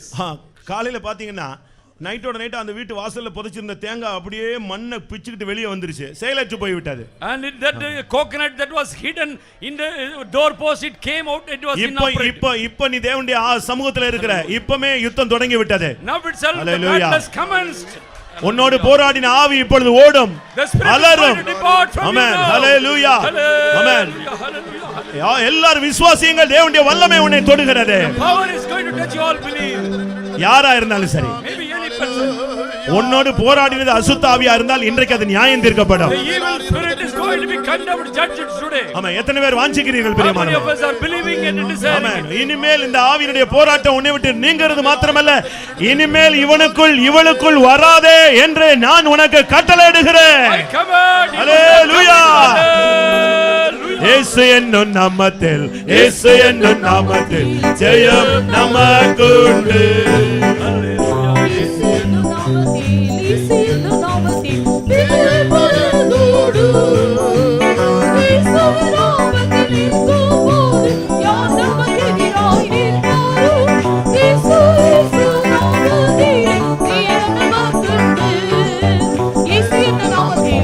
என்னும் நாமத்தில் ஜெயம் நமக்குண்டு. இயேசு என்னும் நாமத்தில், இயேசு என்னும் நாமத்தில் பேய்கள் பறந்தோடும். இயேசு நாமத்தில் நிற்கும் போது யார் நமக்கு எதிராய் நிற்பாரோ? இயேசு நாமத்தில் ஜெயம் நமக்குண்டு. ஆமென். இயேசு நாமத்தில் நிற்கும் போது யார் நமக்கு எதிராய் நிற்பாரோ? இயேசு நாமத்தில் ஜெயம் நமக்குண்டு. இயேசுவின் நாமத்தில் நிற்கும் போது யாரும் எதிராய் நிற்பாரோ? இயேசு நாமத்தில் ஜெயம் நமக்குண்டு. ஆமென். இயேசுவின் நாமத்தில் நிற்கும் போது யாரும் எதிராய் நிற்பாரோ? இயேசு நாமத்தில் ஜெயம் நமக்குண்டு. ஆமென். ஹalleluya. தொரபிலாரியோடு தரிபிரோடு தரமாவுரி shitty தொர Bawaria தரிபிரிரு தரிபிரோடு தரமாவுரி shitty தனமேலாரியோடு தரிபிரோடு தரிபிரோடு தரிபிரோடு தரிபிரோடு தரிபிரோடு தரிபிரோடு தரமாவுரி shitty தொர Bawaria தனமிரிரு தரிபிரோடு தரிபிரோடு தரிபிரோடு தரிபிரோடு தரமாவுரி shitty தொர Bawaria தரிபிரிரு தரமாவுரி shitty தொர Bawaria. ஆமென். தனமேலாரியோடு தரிபிரோடு தரிபிரோடு தரிபிரோடு தரமாவுரி ஷிடி தொர பௌரியா. அபிஷேகத்தினால் உன்னை ஆட்கொண்டு அடிமைப்படுத்தியிருக்கிறதான எல்லா சாத்தாண்டின் நுகங்களும் முறிக்கப்பட்டு போகும். அவர் உன்னை அபிஷேகிக்க விரும்புகிறார். அவர் உன்னை அபிஷேகிக்க விரும்புகிறார். கீழ்ப்படியவர்களுக்கு கொடுக்கிறதான பரிசுத்தாவின் அபிஷேகத்தினால் உன்னை அபிஷேகிக்க விரும்புகிறார். சீசர்களுக்கு இயேசு சொன்னார், நீங்கள் எருசலேமில் போய் காத்திருங்கள் என்று சொன்னார். அந்த வார்த்தைக்கு அப்படியே கீழ்ப்படிந்தார்கள். கீழ்ப்படுகிற யாவர் மேலும் அபிஷேகம் வந்து இறங்கிற்று. அருமையான தேவனுடைய பிள்ளையோட வார்த்தைக்கு கீழ்ப்படி. கர்த்தருடைய ஆவியானவர் உன்னோடு பேசி இருக்கிறார். அவர் உனக்கு கட்டளையிட்டு இருக்கிறார். அந்த கட்டளைக்கு கீழ்ப்படி. கீழ்ப்படியில் கொடுக்கிறதான பரிசுத்தாவின் அபிஷேகத்தினால் இந்த ராத்திரி வேளையில இந்த வேளையில கர்த்தருடைய அபிஷேகிக்க விரும்புகிறார். அபிஷேகத்தினால் நுகம் முறிக்கப்படும். ஆமென், ஹல்லேலூயா. துரபார ருதரி விதிர தரபரி ஷடி தர பௌரியா. இயேசு என்னும் நாமத்தில், இயேசு என்னும் நாமத்தில் ஜெயம் நமக்குண்டு. இயேசு என்னும் நாமத்தில், இயேசு என்னும் பேய்கள் பறந்தோடு. இயேசுவின் நாமத்தில் நிற்கும் போது யார் நமக்கு எதிராக நிற்பார்? இயேசு இயேசு நாமத்தில் ஜெயம் நமக்கு. ஆமென், ஹல்லேலூயா. இயேசு என்னும் நாமத்தில், இயேசு என்னும் நாமத்தில் பேய்கள் நமக்குண்டு. இயேசு என்னும் நாமத்தில், இயேசு என்னும் நாமத்தில் பேய்கள் பறந்தோடு. இயேசுவின் நாமத்தில் நிற்கும் போது யார் நமக்கு எதிராக நிற்பானோ? இயேசு இயேசு நாமத்தில் ஜெயம் நமக்கு. ஆமென். இயேசு நாமத்தில் நிற்கும் போது யார் நமக்கு எதிராக நிற்பானோ? இயேசு இயேசு நாமத்தில் ஜெயம் நமக்குண்டு. இயேசுவின் நாமத்தில் நிற்கும் போது யார் நமக்கு எதிராக நிற்பானோ? இயேசு இயேசு நாமத்தில் ஜெயம் நமக்குண்டு. இயேசுவின் நாமத்தில் நிற்கும் போது யார் நமக்கு எதிராக நிற்பானோ? இயேசு இயேசு நாமத்தில் ஜெயம் நமக்குண்டு. ஆமென், ஹல்லேலூயா. துனமேல் ஆடியோட தரிபிரோட தரிபிரோட தரிபிரோட தரிபிரோட தரிபிரோட தரபௌரி ஷடி தர பௌரியா. தரிபிரோட தரிபிரோட தரிபிரோட தரிபிரோட தரபௌரி ஷடி தர பௌரியா. தரிபிரோட தரிபிரோட தர பௌரியா. ஷிலா தரிபிரோட தரிபிரோட தரபௌரி ஷடி தர பௌரியா. தரிபிரோட தர பௌரியா. கிறிஸ்தவ வாழ்க்கை தோல்வியின் வாழ்க்கை அல்ல. கிறிஸ்துவின் வாழ்க்கை ஜெயத்தின் வாழ்க்கை. அவர் உனக்கு ஜெயமளித்திருக்கிறார். அவர் உனக்கு ஜெயமளித்திருக்கிறார். அவர் உனக்கு ஜெயமளித்திருக்கிறார். ஆமென். ஜெயம் உனக்கு உண்டு. அவிசுவாசிக்க வேண்டாம், சந்தேகிக்க வேண்டாம். அதே உனக்கு ஜெயம் உண்டு. ஆமென், ஹல்லேலூயா. இயேசு என்னும் நாமத்தில், இயேசு என்னும் நாமத்தில் ஜெயம் நமக்குண்டு. இயேசு என்னும் நாமத்தில், இயேசு என்னும் நாமத்தில் பேய்கள் பறந்தோடு. இயேசுவின் நாமத்தில் நிற்கும் போது யார் நமக்கு எதிராக நிற்பானோ? இயேசு இயேசு நாமத்தில் ஜெயம் நமக்குண்டு. இயேசு என்னும் நாமத்தில், இயேசு என்னும் நாமத்தில் பேய்கள் பறந்தோடு. இயேசுவின் நாமத்தில், இயேசு என்னும் நாமத்தில் பேய்கள் பறந்தோடு. இயேசுவின் நாமத்தில் நிற்கும் போது யார் நமக்கு எதிராக நிற்பானோ? இயேசு இயேசு நாமத்தில் ஜெயம் நமக்குண்டு. இயேசுவின் நாமத்தில் நிற்கும் போது யார் நமக்கு எதிராக நிற்பானோ? இயேசு இயேசு நாமத்தில் ஜெயம் நமக்குண்டு. இயேசுவின் நாமத்தில் நிற்கும் போது யார் நமக்கு எதிராக நிற்பானோ? இயேசு இயேசு நாமத்தில் ஜெயம் நமக்குண்டு. இயேசுவின் நாமத்தில் நிற்கும் போது யார் நமக்கு எதிராக நிற்பானோ? இயேசு இயேசு நாமத்தில் ஜெயம் நமக்குண்டு. ஆமென், ஹல்லேலூயா. துனமேல் ஆடியோட தரிபிரோட தரிபிரோட தரிபிரோட தரிபிரோட தரிபிரோட தரபௌரி ஷடி தர பௌரியா. துனாமார தரிபிரோட தரிபிரோட தரிபிரோட தரிபிரோட தரிபிரோட தரபௌரி ஷடி தர பௌரியா. துனமேல் ஆடியோட தரிபிரோட தரிபிரோட தரிபிரோட தரிபிரோட தரபௌரி ஹீரவரோட தரிபிரோட தரபௌரி ஷடி தர பௌரியா. துனமேல் ஆடியோட தரிபிரோட தரிபிரோட தரிபிரோட தரிபிரோட தரிபிரோட தரபௌரி ஷடி தர பௌரியா. துனமேல் ஆடியோட தரிபிரோட தரிபிரோட தரிபிரோட தரிபிரோட தரிபிரோட தரபௌரி ஷடி துனமேல் ஆடியோட தரிபிரோட தரிபிரோட தரிபிரோட தரபௌரி ஷடி தர பௌரியா. இயேசுவின் நாமம் ஜெயித்த நாமம். இயேசுவின் நாமம் ஜெயமளிக்கிற நாமம். இயேசுவின் நாமம் உனக்கு ஜெயமளித்திருக்கிறது. அருமையான தேவனுடைய பிள்ளையே, உன்னுடைய கரத்தை உயர்த்து. கர்த்தர் உனக்கு ஜெயமளித்திருக்கிறார் என்று விசுவாசித்து உன்னுடைய கரத்தை உயர்த்து. கர்த்தர் உனக்கு ஜெயமளித்திருக்கிறார். விசுவாசத்து கரங்களை வைத்து ஸ்தோத்திரம் பண்ணுவோம். ஸ்தோத்திரம் ஆண்டவரே, ஸ்தோத்திரம் ஸ்தோத்திரம் ஸ்தோத்திரம் ஸ்தோத்திரம் ஸ்தோத்திரம் ஸ்தோத்திரம் ஸ்தோத்திரம் ஸ்தோத்திரம் ஸ்தோத்திரம் ஸ்தோத்திரம் ஸ்தோத்திரம் ஸ்தோத்திரம் ஸ்தோத்திரம் ஸ்தோத்திரம் ஸ்தோத்திரம் ஸ்தோத்திரம் ஸ்தோத்திரம். சகல அசுத்தாவிகளையும் ஆண்டவர் அப்புறப்படுத்தி இருக்கிறாரே காய் ஸ்தோத்திரம் பண்ணுவோம். ஸ்தோத்திரம் ஸ்தோத்திரம் ஸ்தோத்திரம் ஸ்தோத்திரம் ஸ்தோத்திரம் ஸ்தோத்திரம் ஸ்தோத்திரம் ஸ்தோத்திரம் ஸ்தோத்திரம் ஸ்தோத்திரம் ஸ்தோத்திரம். திரும்பவும் இவனுக்குள்ளே வராது என்று கட்டளையிட்டிருக்கிறாரே காய் ஸ்தோத்திரம் பண்ணுவோம். ஸ்தோத்திரம் ஆண்டவரே, ஸ்தோத்திரம் ஸ்தோத்திரம் ஸ்தோத்திரம் ஸ்தோத்திரம் ஸ்தோத்திரம் ஸ்தோத்திரம் ஸ்தோத்திரம் ஆண்டவரே, ஸ்தோத்திரம் ஸ்தோத்திரம் ஸ்தோத்திரம் ஸ்தோத்திரம். அக்கறை பயணத்தை தொடங்கும்படியாக ஆண்டவர் நம்ம கட்டளையிட்டிருக்கிறார். ஸ்தோத்திரம் பண்ணுவோம். ஸ்தோத்திரம் ஸ்தோத்திரம் ஸ்தோத்திரம் ஸ்தோத்திரம் ஸ்தோத்திரம் ஸ்தோத்திரம் ஸ்தோத்திரம் ஸ்தோத்திரம் ஸ்தோத்திரம் ஸ்தோத்திரம். பயணத்தில் உண்டாகிற எல்லா போராட்டங்களையும் கர்த்தர் அளித்திருக்கிறார். ஸ்தோத்திரம் பண்ணுவோம். ஸ்தோத்திரம் ஆண்டவரே, ஸ்தோத்திரம் ஸ்தோத்திரம் ஸ்தோத்திரம் ஸ்தோத்திரம் ஸ்தோத்திரம் ஸ்தோத்திரம். ஜெயத்தின் தேவன் நம்மோடு கூட இருக்கிறார். ஸ்தோத்திரம் பண்ணுவோம். ஸ்தோத்திரம் ஸ்தோத்திரம் ஸ்தோத்திரம் ஸ்தோத்திரம் ஸ்தோத்திரம் ஸ்தோத்திரம். அவர் நம்முடைய வாழ்க்கையில் ஜெயமளித்திருக்கிறார். ஸ்தோத்திரம் பண்ணுவான். ஸ்தோத்திரம் ஸ்தோத்திரம் ஸ்தோத்திரம் ஸ்தோத்திரம் ஸ்தோத்திரம் ஸ்தோத்திரம் ஸ்தோத்திரம். ஜெயம் ஜெயம் ஹல்லேலூயா, ஜெயம் ஜெயம் நமக்கே, ஜெயம் ஜெயம் ஹல்லேலூயா, ஜெயம் ஜெயம் நமக்கே, ஜெயம் ஜெயம் ஹல்லேலூயா, ஜெயம் ஜெயம் நமக்கே, ஜெயம் ஜெயம் ஹல்லேலூயா, ஜெயம் ஜெயம் நமக்கே, ஜெயம் ஜெயம் ஹல்லேலூயா, ஜெயம் ஜெயம் நமக்கே, ஜெயம் ஜெயம் ஹல்லேலூயா, ஜெயம் ஜெயம் நமக்கே, ஜெயம் ஜெயம் ஹல்லேலூயா, ஜெயம் ஜெயம் நமக்கே, ஜெயம் ஜெயம் ஹல்லேலூயா, ஜெயம் ஜெயம் நமக்கே, ஜெயம் ஜெயம் ஹல்லேலூயா, ஜெயம் ஜெயம் நமக்கே, ஜெயம் ஜெயம் ஹல்லேலூயா, ஜெயம் ஜெயம் நமக்கே, ஜெயம் ஜெயம் ஹல்லேலூயா, ஜெயம் ஜெயம் நமக்கே, ஜெயம் ஜெயம் ஹல்லேலூயா, ஜெயம் ஜெயம் நமக்கே, ஜெயம் ஜெயம் ஹல்லேலூயா, ஜெயம் ஜெயம் நமக்கே, ஜெயம் ஜெயம் ஹல்லேலூயா, ஜெயம் ஜெயம் நமக்கே. ஆமென். ஹல்லேலூயா. ஆமென். ஹல்லேலூயா ஹல்லேலூயா ஹல்லேலூயா ஹல்லேலூயா ஹல்லேலூயா ஹல்லேலூயா ஹல்லேலூயா. கர்த்தர் நம்மோடு பேசினால் எல்லா கிருபையுள்ள வார்த்தைகளுக்காய் ஸ்தோத்திரம் பண்ணுவோம். ஸ்தோத்திரம் ஸ்தோத்திரம் ஸ்தோத்திரம் ஸ்தோத்திரம் ஸ்தோத்திரம் ஸ்தோத்திரம் ஸ்தோத்திரம். அந்த வார்த்தையில் ஒன்றும் பெருமையாய் திரும்புகிறதில்லை. எவைகளுக்காக அனுப்பப்பட்டதோ அவைகளை செய்து நிறைவேற்றியே அது திரும்பும் என்று கர்த்தருடைய வசனம் சொல்லி இருக்கிறது. உன்னை விடுதலை ஆக்கியே அது திரும்பும். உன்னை விடுதலை ஆக்கி இருக்கிறது. அதற்காக ஸ்தோத்திரம் பண்ணுவோம். ஸ்தோத்திரம் ஸ்தோத்திரம் ஸ்தோத்திரம் ஸ்தோத்திரம் ஸ்தோத்திரம் ஸ்தோத்திரம் ஸ்தோத்திரம் ஸ்தோத்திரம் ஸ்தோத்திரம் ஸ்தோத்திரம் ஸ்தோத்திரம். ஜெபம் பண்ணுவோம். அன்புள்ள பிதாவே, இந்த ஆசீர்வதிக்கப்பட்ட கன்வென்ஷன் கூட்டத்தின் முதலாம் நாள் கூட்டத்தின் வல்லமையோடு இறங்கி வந்ததுக்காக நன்றியோடு மகிமைப்படுத்துகிறோம்.